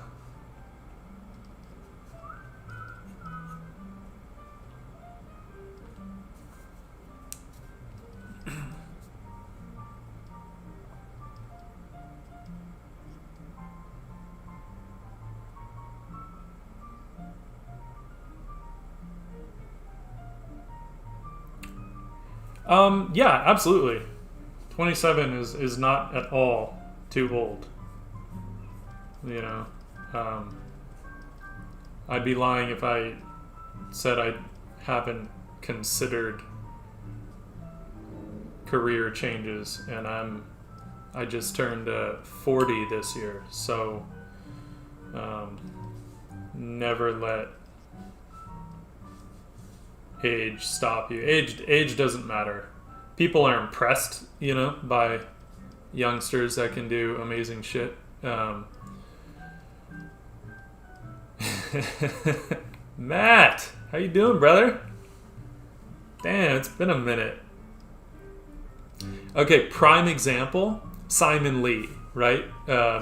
Blue Tree, Big Blue Tree, the sculptor, like, fucking amazing sculptor, right?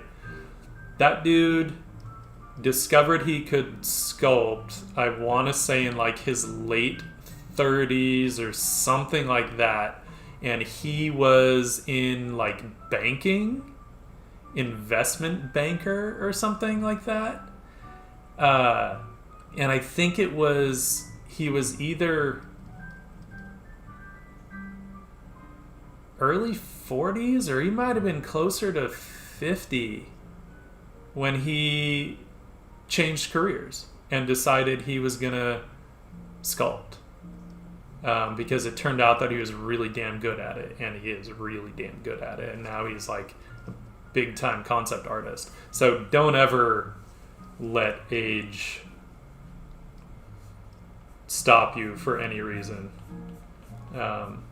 All it takes is I don't like that angle. All it takes is basically the practice. You just got to put the time in, and you know, it's no secret. There's no magic formula. If you want to get good at something, do it a lot. And if you want to get good faster, do it more. And that's really like all it all it comes down to. It is that simple. Let's get this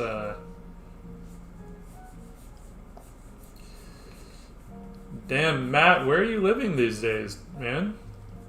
I don't even know when the last time we talked was. It has been a while. It has been a while.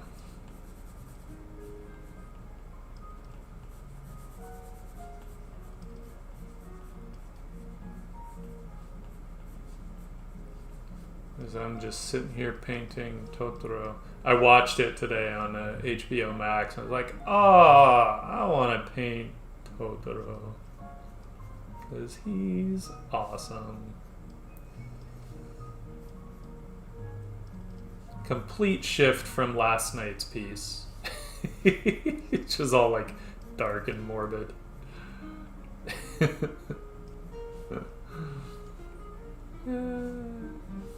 Let's balance that umbrella out. How about that?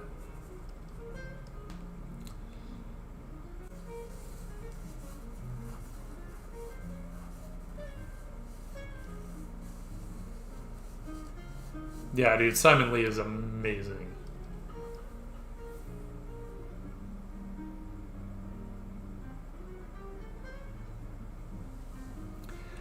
Yeah, I mean...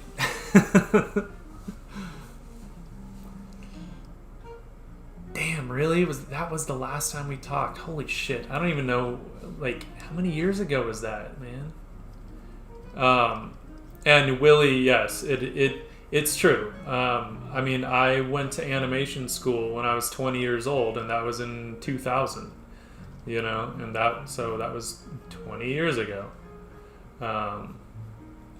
And ever since then, I have pretty much drawn every day. Yes, there are times that I've gone some time without drawing, but more often than not, that doesn't happen. At the most, I will go a day without drawing something. More than that, and I get antsy. I don't like it. Must draw. These pictures ain't gonna draw themselves.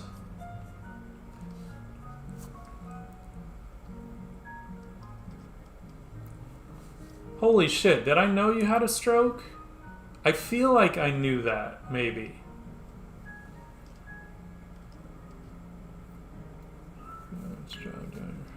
Props last year, I think I got scammed. I knew the risk. Yeah,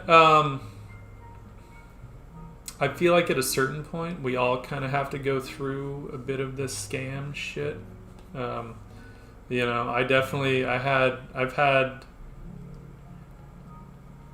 think I've only had one client that didn't pay me. Pretty sure. But that same client, at one point they hadn't paid me, and I had to like just harass them. Then finally they did, but then another time they didn't. And it was right when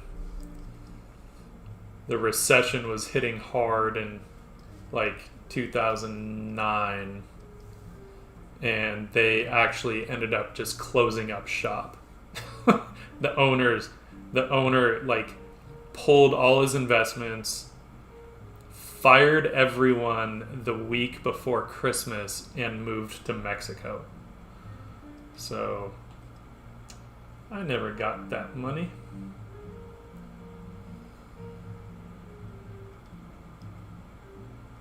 Jesus. Damn, I hope you're doing better, man. Those things are no joke.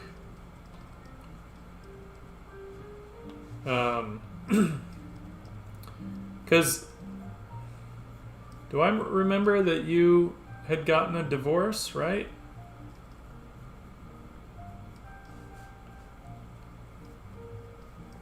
Pretty sure.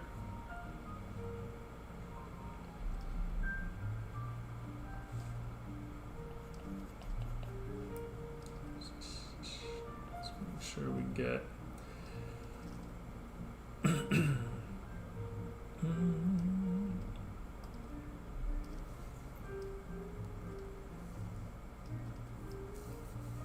Good.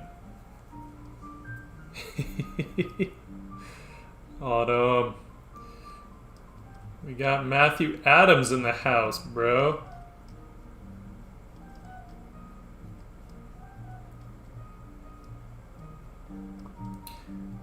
And Matt was telling us that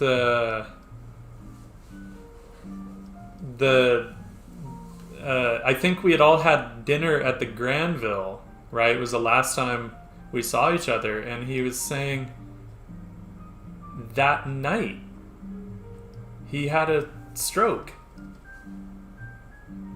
and didn't tell anyone. Well, didn't tell us. I'm sure there are people that knew.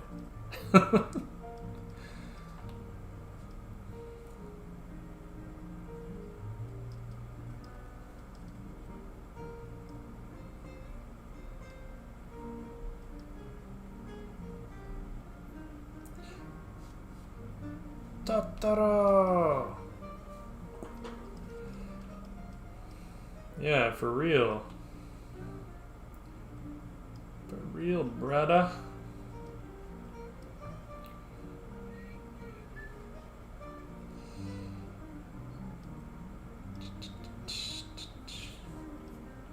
Gotta get that belly. This is gonna help us sell the twist.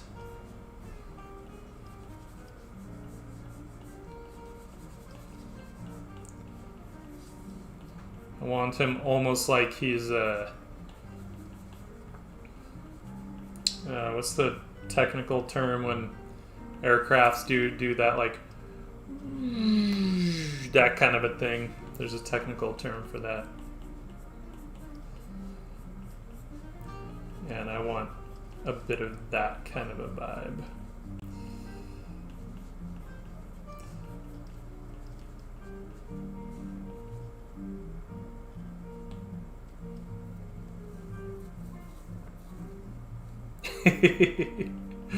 It's all good. I'm just here painting Totoro because I just watched it. And I love that movie. Makes me happy.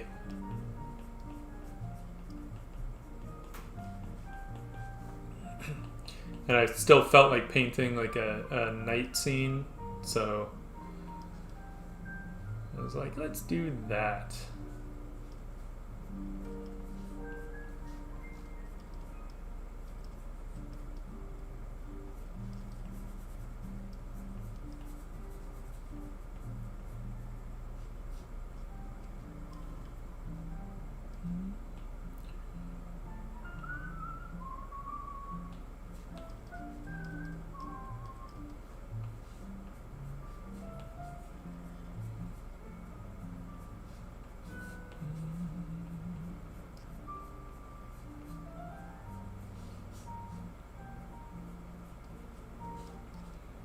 Even though I think a lot of people did like the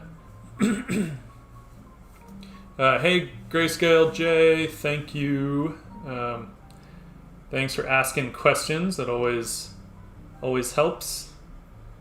Makes things go move forward. Hopefully we'll see you on the next one. Let's go a little darker here. Feel like I should probably do these last because I'm gonna have to get into the lighting and stuff, but whatever, we can always redo them. It's not that big of a deal.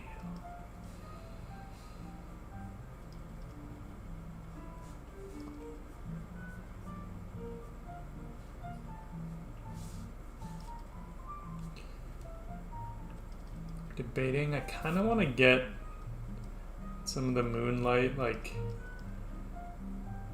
coming through here, maybe, but it's got to be kind of subtle. Too much. Too much. Too much.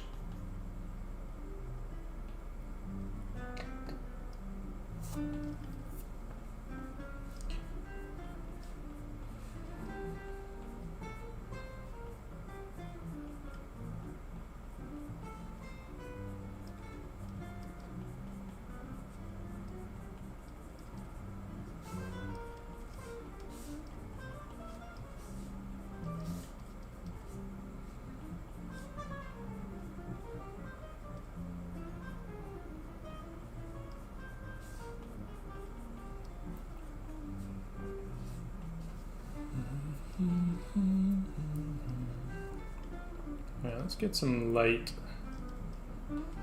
on our friend here.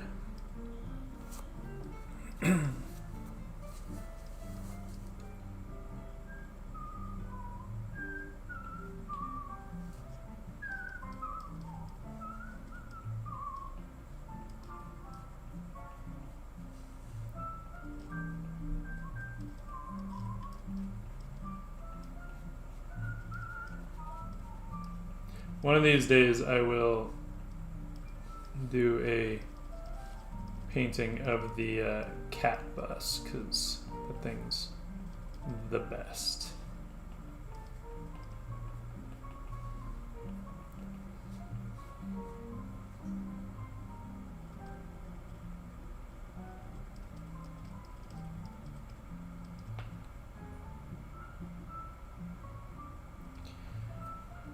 Ooh, well, Willie, that's a potentially very general question. If I had to say anything, I would say limit yourself. The danger with digital painting is that it's such a, I mean, it's, you know, whatever app you pick up is like the biggest, broadest art tool that you could use, right? So it's easy to just go overboard and just kind of not necessarily overwhelm yourself, because you won't realize that you're overwhelmed necessarily. You know, the beauty of traditional painting is that it has built-in limits, and we're usually very aware of those limits. So it's just, as much as you can limit yourself, try working in limited palettes. I would still do studies from life, like do some still lives and stuff. You may have missed that part. Were you here when I was talking about doing still life studies? Where I was saying, like, to, you know, practice, pick things that would be interesting to paint, that have different textures and stuff. Oh, really? There was an ad? The fuck? Why was there an ad? I don't want ads in the middle of me talking. I didn't launch that ad. Damn you, Twitch. Yeah,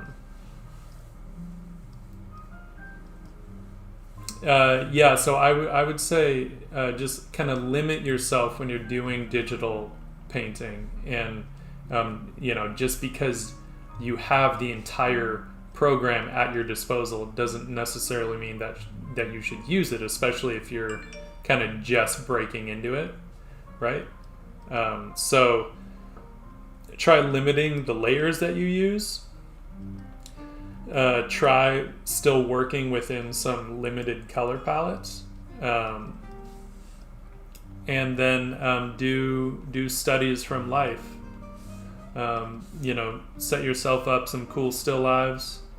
Like I said before, I recommend the Richard Schmidt approach of just like getting some flowers and dropping them into a scene.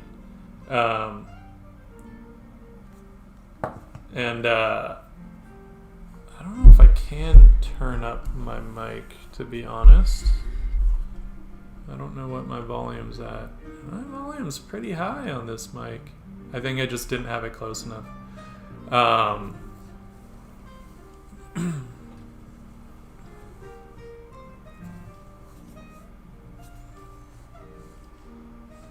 Yeah, so like just dropping flowers into a scene, it just makes them like so much more interesting. And then just practicing, you know, different textures, different lighting, different just kinds of surfaces.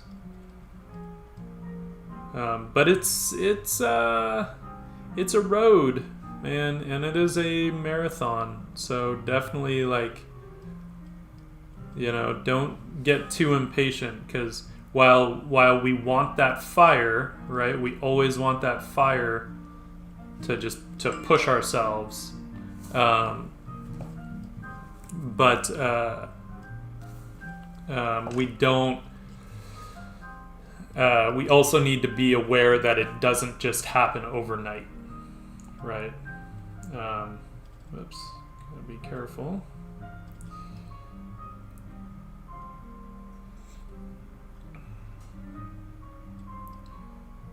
I don't want to go too warm with this. That is too light. Shit, I might have to actually go into that. I guess up till now I've been mostly just dealing with things that would totally just sit in the blue and green and purple range.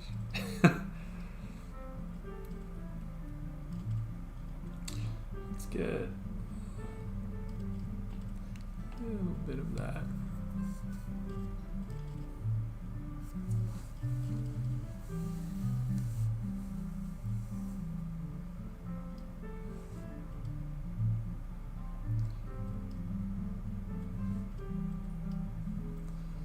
Bit of moon reflection in the eye. It's always fun.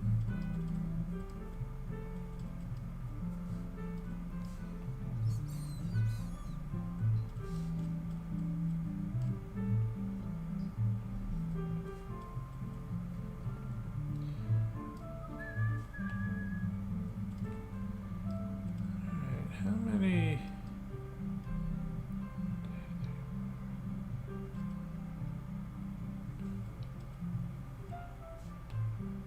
I'm debating if I want to get really particular. I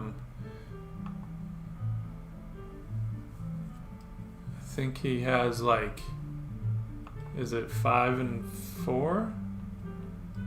Right? Of the little chevrons.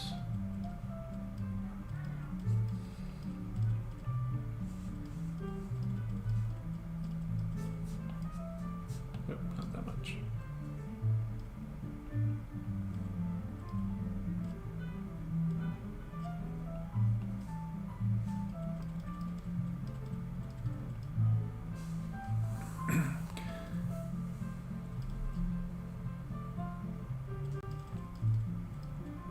Yeah, I would agree with Autumn on that. You know, and a lot of that kind of 2 steps forward and 1 step back comes from just like you'll do something, you'll kind of stumble on something and it works, and then you're like, oh, cool, you know, I'm gonna do that again. But like the first time, it was sort of just like, you know, a perfect storm or a confluence of events, or however you want to, you know, nutshell it. And then, you know, then the next like several painful images are really just trying to understand how to make that thing work, you know. And so that's often why we feel like, damn it, that one worked out so well, why can't I do that again? And it's like, well, it wasn't on purpose, so now you've got to do it on purpose. You got to figure out how that works, you know. And that's all part of like really understanding. So It's frustrating as hell. I'm not gonna lie. But rewarding as hell. So, worth it. Worth it.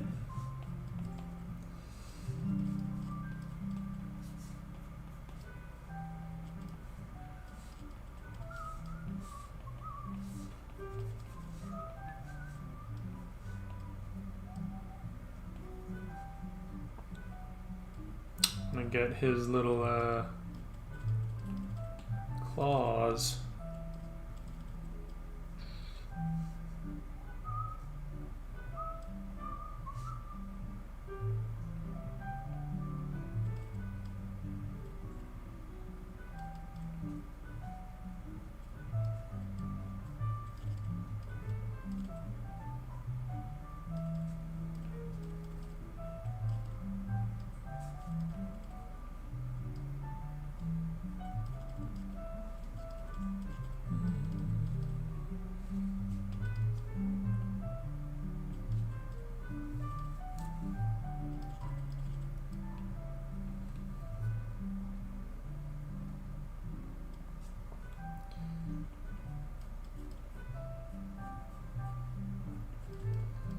Yeah, those damn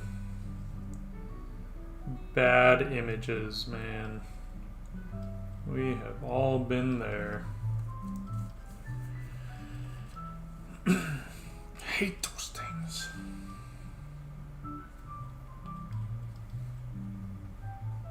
You know, and like,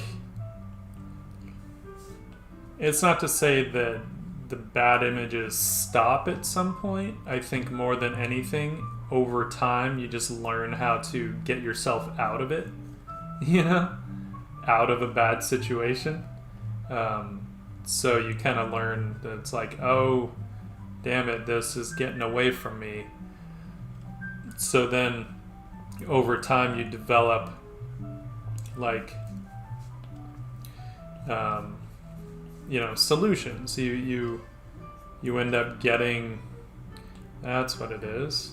He's supposed to be turning, and yet his tail is not following that. We're gonna have to reinforce this perspective a little bit. You know, over time, you get more and more stuff in your arsenal that you can fall back on.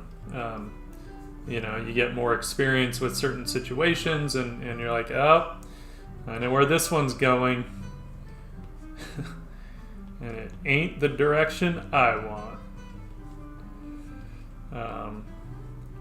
So then you either learn to run with it and see where it goes, right?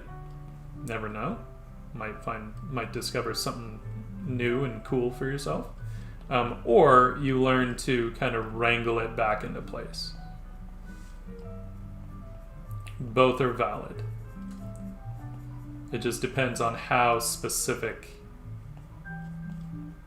you need to get with something, right? If you're following someone else's direction, then usually you end up having to wrangle it into place. If it's just your own thing, then you can afford to just play out the massacre before you and hope that, you know, you can save some of your darlings before they're all murdered.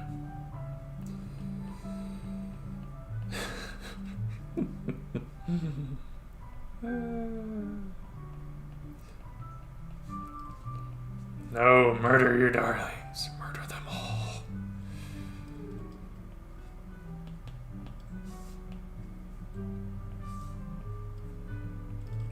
Not too much light. Nothing our little...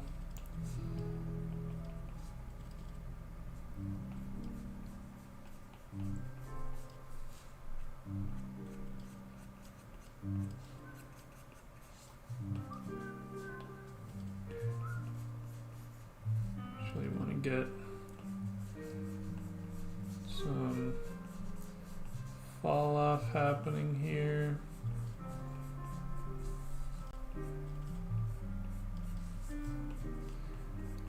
I feel like even at night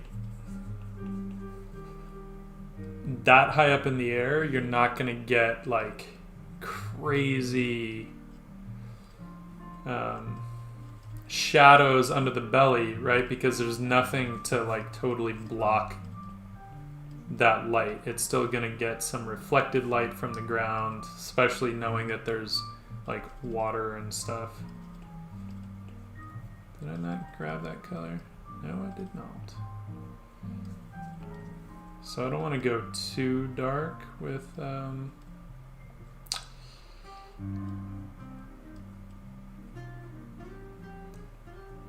belly, except where it gets closer to his weird little top thing. Oops. We're one short. Right? 1, 2, 3, 4. 1, 2, 3, 4. Okay, cool. I can count.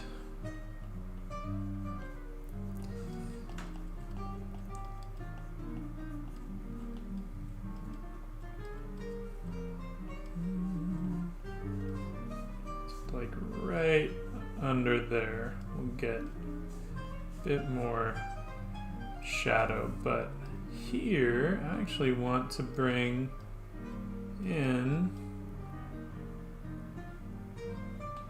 a little bit of reflected light, I think. We're just gonna amp that up a little. Why not?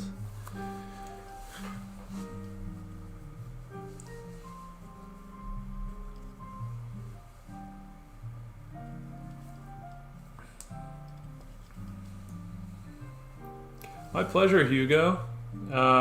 Yeah, I mean, I'll keep streaming, and I should be on tomorrow afternoon, I think. So anytime you have questions, let me know. Hit me up on Instagram or Facebook or wherever. I'll be around drawing and painting stuff.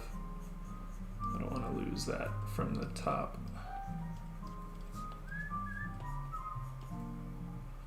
And then let's get a little bit of,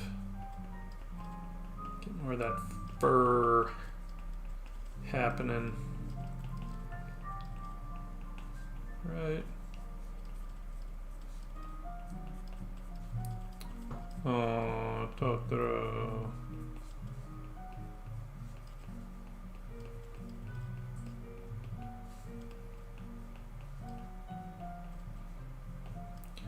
I watched Howl's Moving Castle today too, and yeah, I still gotta say, not, you know, definitely not one of the best.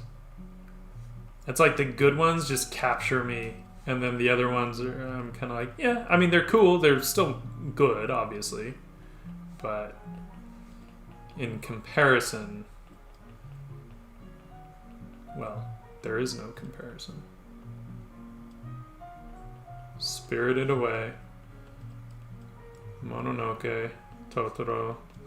I still have Nausicaa.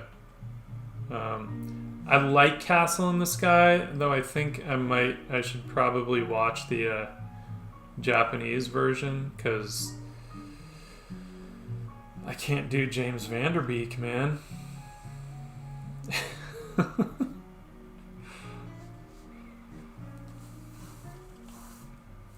He's just not my cup of tea.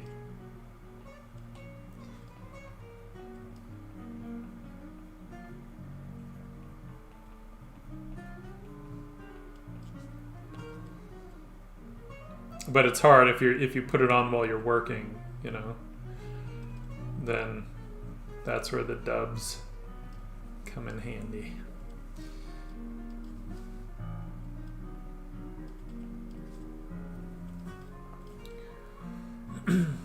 Then I want to get some like kind of reflected light from, I don't know, whatever's off over behind us. Really subtle though. I don't want to go too crazy. Ooh, that's going to be too much. This is probably going to be a little too much. but if we go really light, then maybe that works. It's all about that subtlety.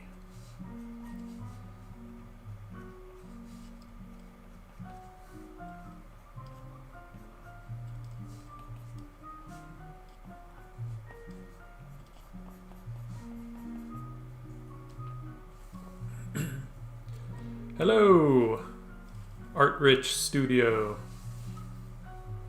Yes, Porco Rosso. Ah, totally forgot about that. Love that one. Definitely one of my favorites. Spirited Away is my favorite, though, hands down. I think it partly has to do with I just saw it at the right time in my life, I think, and it just absolutely floored me. You know, I saw it when it first came to theaters in the US. And I'd just gotten out of animation school. I was bored as shit in Northern California because none of my friends up there were artists. And I just had it was just all I could do to keep myself inspired and just keep drawing every day while I was trying to get work without any work experience. And then I went to see, I had seen Princess Mononoke already. So then when I heard that a new Miyazaki film was coming out, I was like, yes. And I went and saw it, and I was just absolutely, it blew my mind. So when I watch it now, it still takes me back there. And it's like, oh, best movie ever.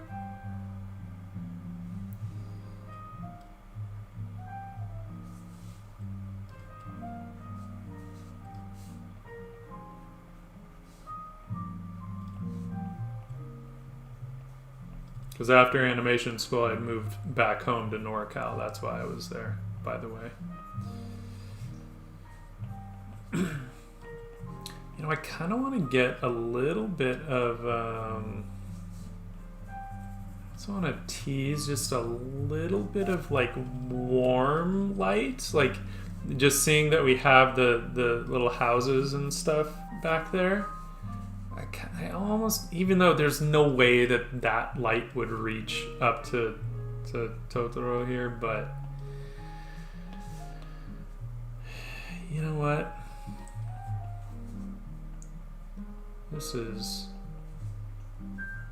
my world right now, and we're gonna say that a little bit might, just might reach, but just so we don't fuck it up too much, we will play it safe. Because the question is how warm to go. And the reality is we need some of this. We need some actual heat. But it can be really subtle, I think. Eesh, that's gonna be too much. Shit. Alright, I love being able to actually pick the color that I want, but you know what? We're gonna just cheat it and kick our opacity way down and see what we get.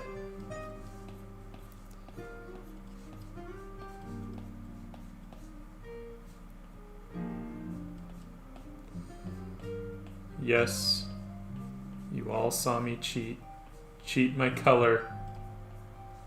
It's okay, I do it all the time. I'm not ashamed.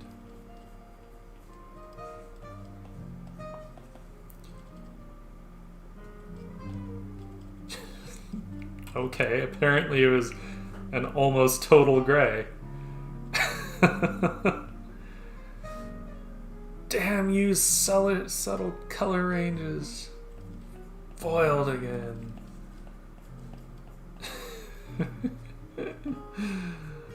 It's awesome.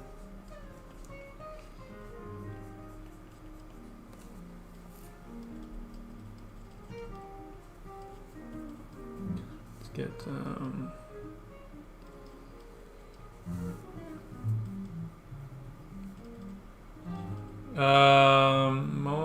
Mamoru Hosoda films. Do you like Summer Wars? I'm not giving. I haven't seen. I'll give this one.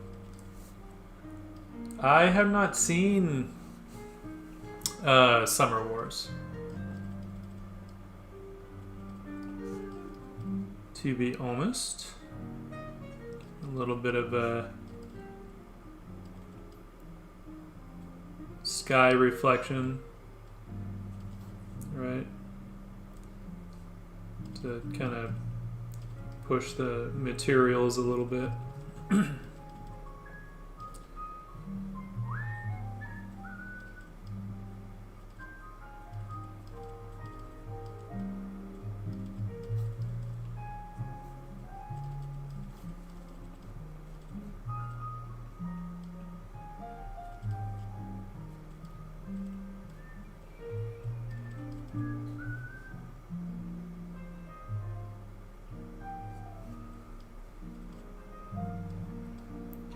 I think part of what it is that I love about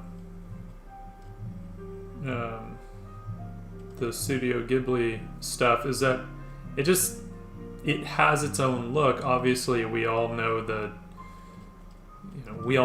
it is technically anime, I guess. Although I'm even hesitant to say that because it has so much of its own look, regardless of what the kind of influence was. He always had his own look, right? His own kind of style. That I feel like it's kind of its own thing. And I think that's one of the reasons that I love the Studio Ghibli stuff. Because I mean, there are plenty of animes that I love, but most of them are the older ones. I don't go in for the newer ones as much because generally I don't like the mix of like so much 3D with hand-drawn stuff. Even though they did a bit of that in Spirited Away, but they were super clever with it. So it doesn't bother me.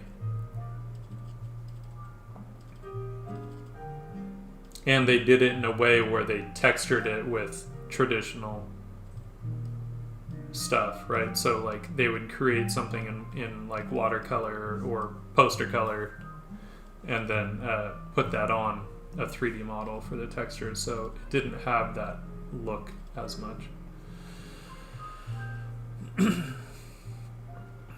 Although I did like, I only saw season 1 of Attack on Titan. And that was pretty rad, just because the action was so damn good. We can merge this down now, huh? Give us our control back.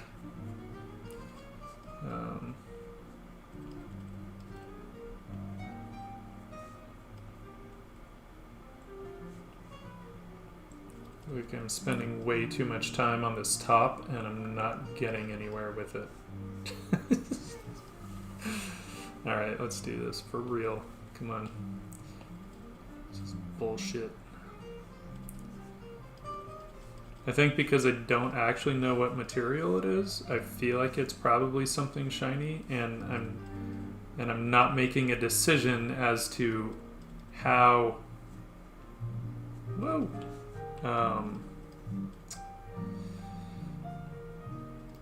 How shiny it is and all that. And then I felt like, oh well, if Totoro is catching warm light, then the top should be catching warm light on that bottom part. But maybe it should on this portion here too. Because having that cool on that other plane was just too much. It was confusing me. It's hurting my brain.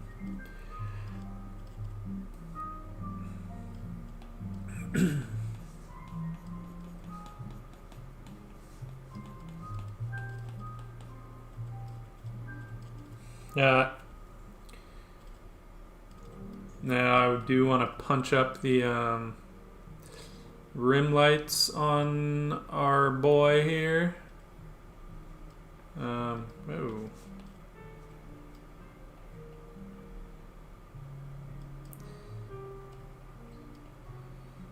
I don't always suggest rim lights, but sometimes, and I feel like in this instance, you gotta. I use them way too often at work, and once I've made that decision, I'm so self-conscious when I use them now.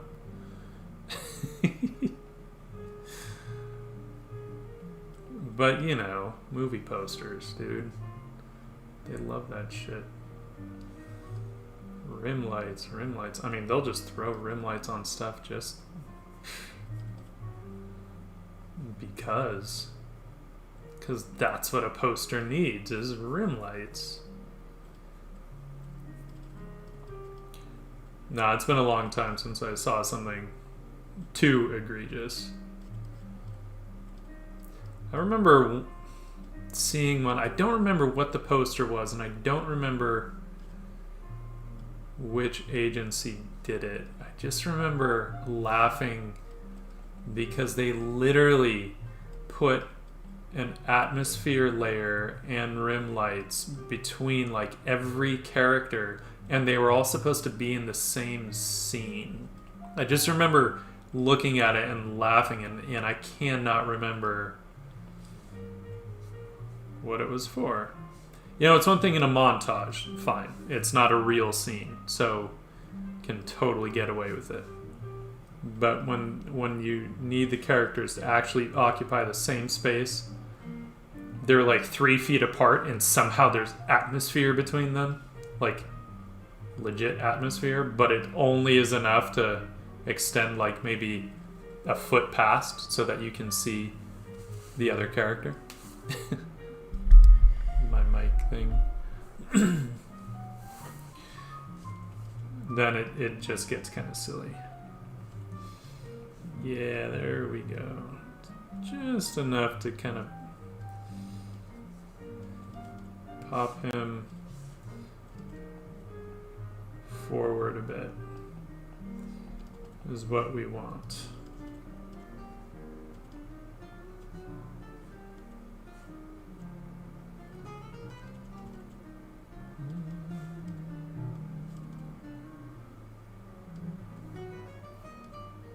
Yeah. I can dig it.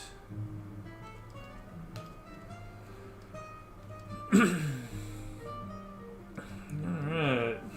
There's our boy.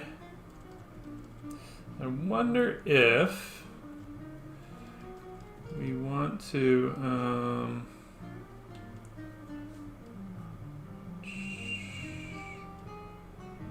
I'm just seeing if I want to have some overlap with the tree. No.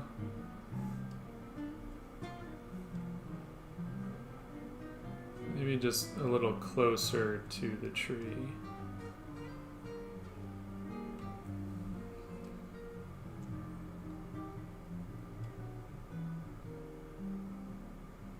I don't mind that. I ain't mad at it.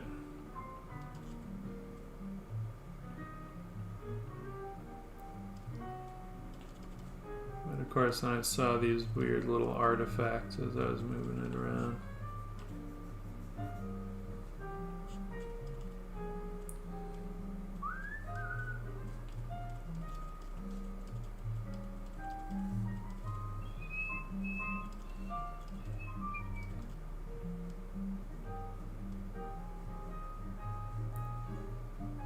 I don't know if I actually want rim light to go all the way around. I don't think I do. Although it does kind of help him feel like he's higher up, huh? Shit. Thought for sure I was gonna erase that, but I don't think I will.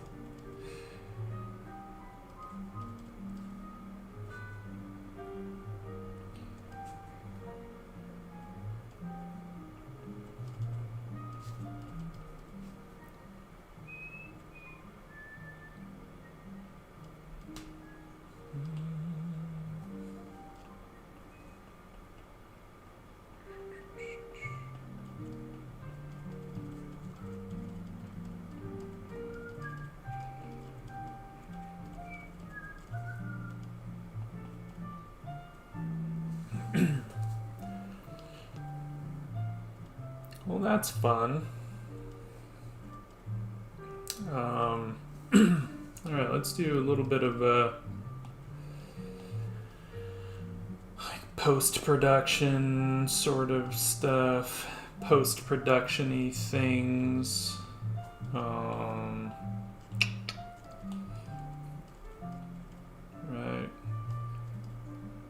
I like the subtle values. I don't think I want to mess with that too much, but you know, it's always worth exploring some possibilities, because you never know, and it's fun to kind of maybe bring a little more luminosity and color. Just give yourself the opportunity to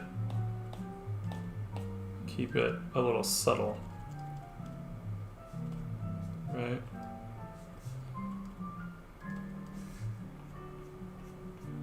Oh, that's not subtle.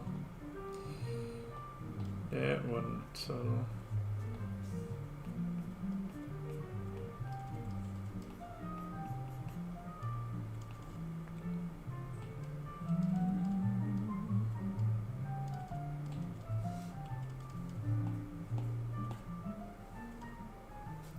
Too much there.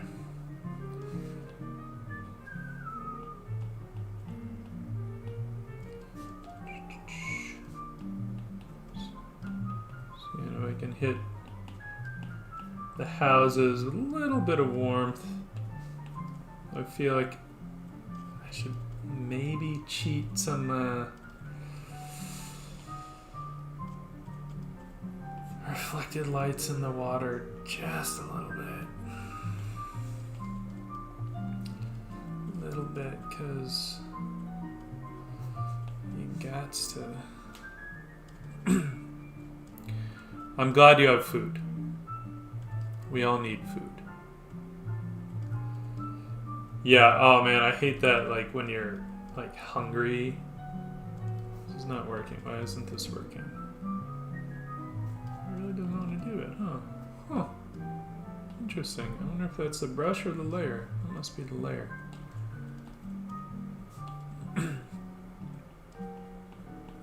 Alright. Painting layer it is. Give me that ad. Well, let's kick that opacity down.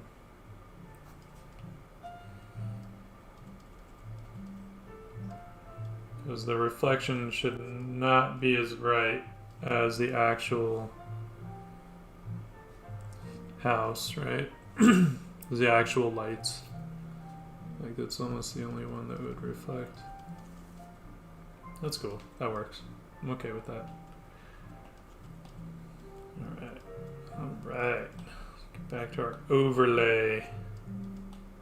Overlay is our friend. I want a little bit of color variation. So we'll go a bit warmer. That might not be the right color. Might get a little too warm. Yeah. Nope. No. About on the tree here. Am I not on the... Damn it. Switch the layers on me, you bastard. There we go.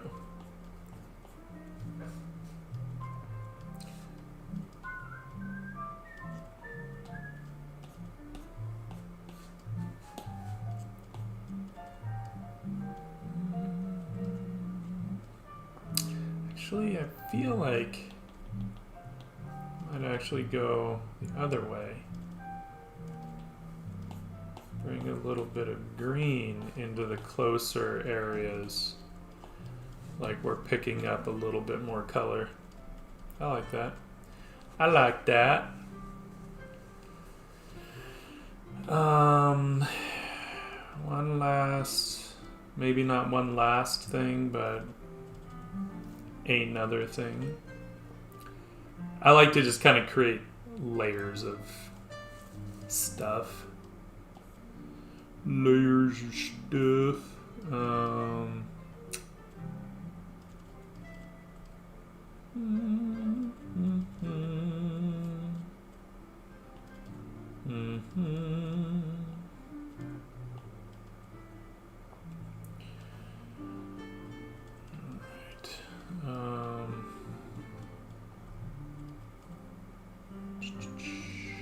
Let's make those a little warmer, just because. Just because.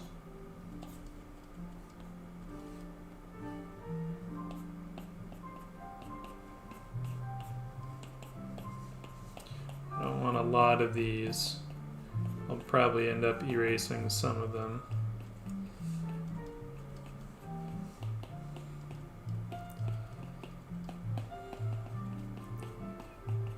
But so we'll give ourselves, I will give myself enough to kind of play with and then erase out as needed, where I feel like they might be distracting. Motion blur.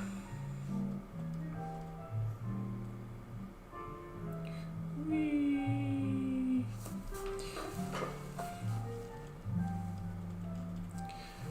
And then let's duplicate. I'm going to duplicate that twice. Gaussian blur. That one. Give it a little more glow. Cool. And then we can just merge those down and then erase as we see fit. Right. So one of the things that I want is I want some variety in terms of, I don't want them all to be like the same opacity.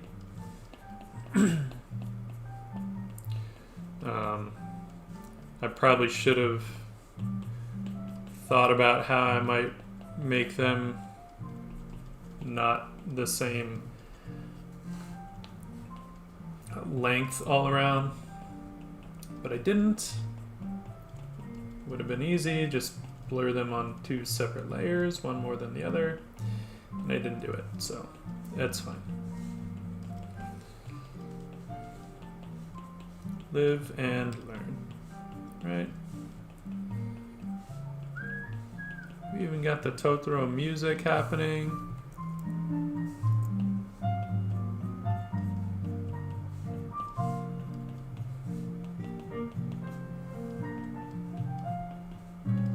In a jazzy bossa nova sort of way. That's cool.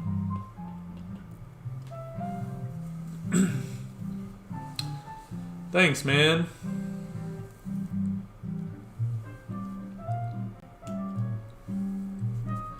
Oh. Thanks, Restream, for congratulating me on receiving 100 messages. I didn't know that was a thing. There's a goal for everything. Thank you. This has been a really fun piece. Super fun. I like it.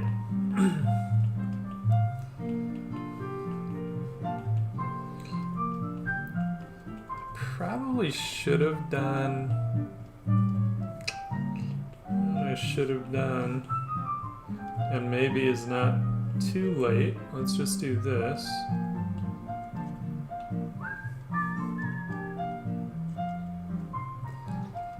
And we will grow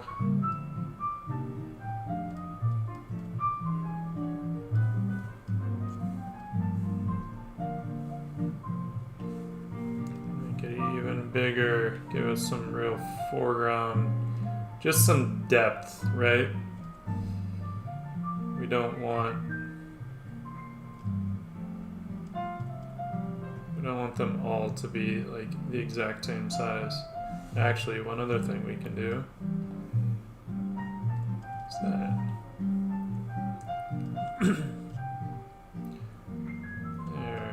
feels a little better. Some variety. It's always a good thing. Yeah. Well, damn, now I feel like he should have a bit of a wet sheen on his fur.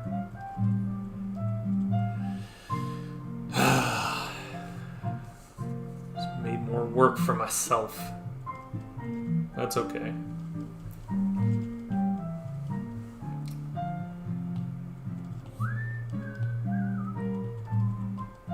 But let's ditch that just so we can... Actually, no. Let's just do it on top of that. Never mind. I want to be able to mix with the colors below, so... first, let's get that umbrella looking. A little wet.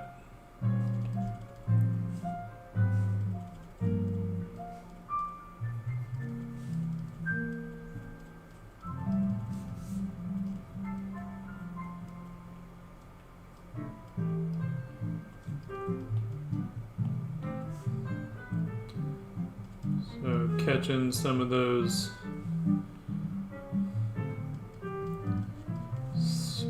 speculas, right?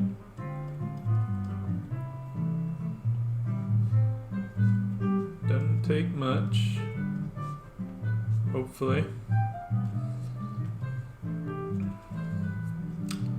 And then I want a little bit of... Oh, come back.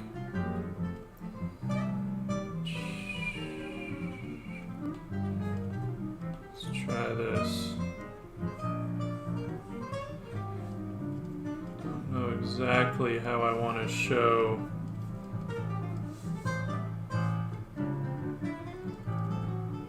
Hard part with showing the wet fur is then I really need to know what the forms are. And I've kind of gotten away with only indicating some of that.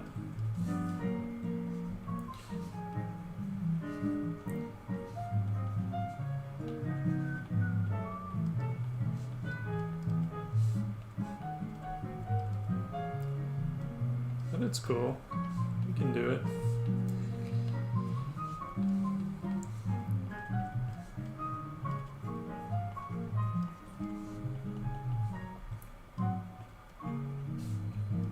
We don't have to go... I'm not going to go too crazy on it. I just want to get a little bit of that vibe that, hey, maybe he's rushing to the shelter of his giant camphor tree. Right? And then let's get... His whiskers are wet, so let's get little speculars. Ha!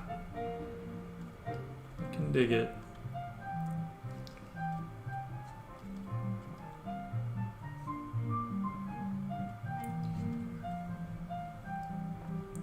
It's always a challenge to render something but not necessarily make it look real, right? Like, keep the stylization, like definitely not my strong suit at all, but I've been doing my best to kind of study it a bit because I'm very fascinated by it and I love it when it's done right. So I thought, hey, how about I try and do it right? What a novel idea.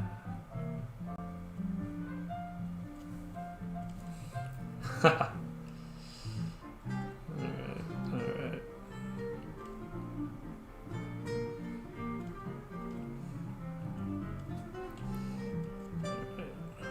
I don't want to go too crazy. I don't want to mess with things that are working. Right. Don't fuck it up. There we go.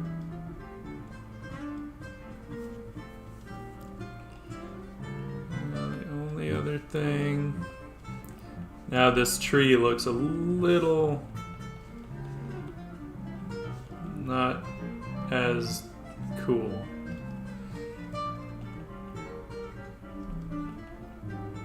Doesn't need much. I think it just needs a little bit of variation. All right. All right. What am I doing?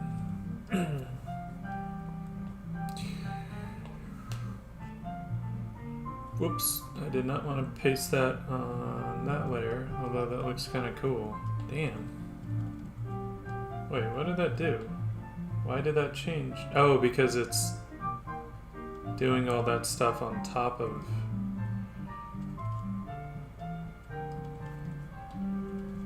Shit. Nah. No, that's too much. Too much. With all the glowy rain and... Too much. Stop it. There. That's not what I wanted to do. I wanted to add... Whoops. Some noise. Give it that bit of a film vibe, because that's always fun. A little bit of noise, and I think it probably doesn't show up on the stream. There's probably already noise from the compression. But for me, it makes a difference. Alright. Alright, we're calling it. I'm happy. I'd say that's 3 hours well spent. So, I think I'm going to call it. I think, maybe. Hang on. Hang on. I think the rain is maybe just a little much. I think I might want to, yeah, I want to tone that down a little distracting, I think. So, one more time. Uno más.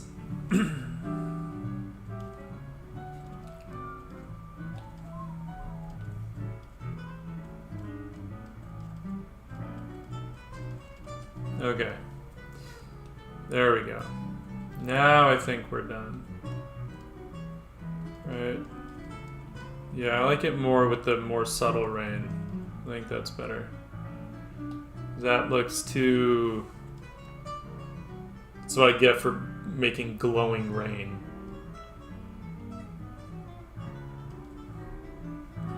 But it's, you know, it's fun. Whatever. Alright. Alright, we're done. We're done. Oh, getting more of motion blur on it.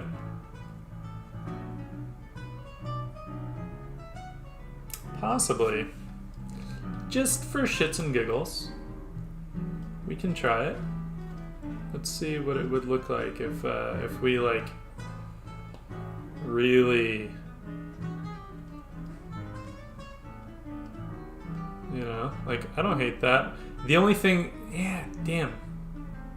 I don't hate that, to be honest. I was gonna say the only thing is it really makes it look like driving rain, but it's kind of fun, right? With the variety, having those shorter drops and some longer ones. All right. Sold. Sold.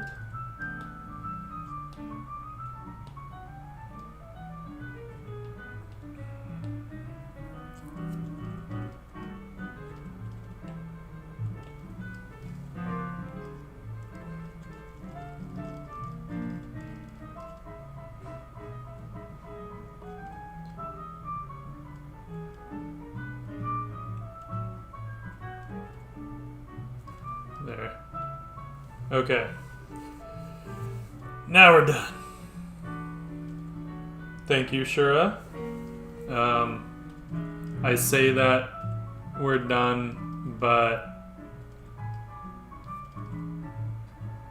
Alright, one more thing. One more thing, and then we're done. But it'll bug me if I don't fix it. His ears. We're like looking up, and the perspective is completely wrong.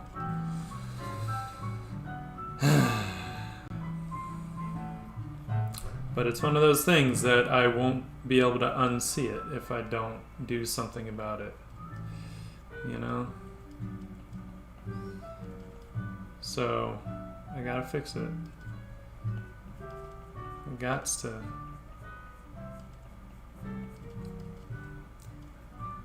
Gotta reinforce that perspective that we're...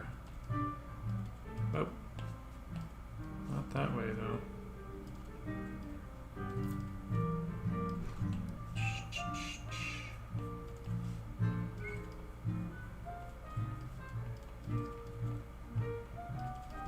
But it's fine. Easy fix, right? Easy fix.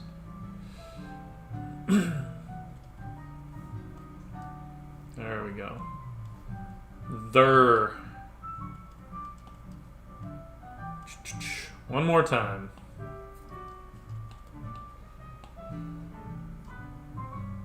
At least it's easy. I should just note what percentage I do the noise at each time, but I didn't, so well. I don't need much, I just want a little bit of noise anyway. Alright, now we're done. Oh, whew. I know, right? There are plenty of times you posted it up and then you'll look at it like 2 minutes later and you're just like, shit, I should have. But it's cool. I mean, you know, for one evening, 3 hours and 4 minutes, I'm happy. It doesn't need to be a perfect masterpiece, but I dig it, and it makes me happy to look at it, so win in my book.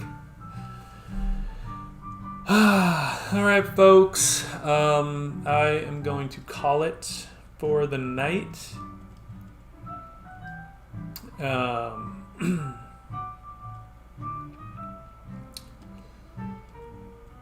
And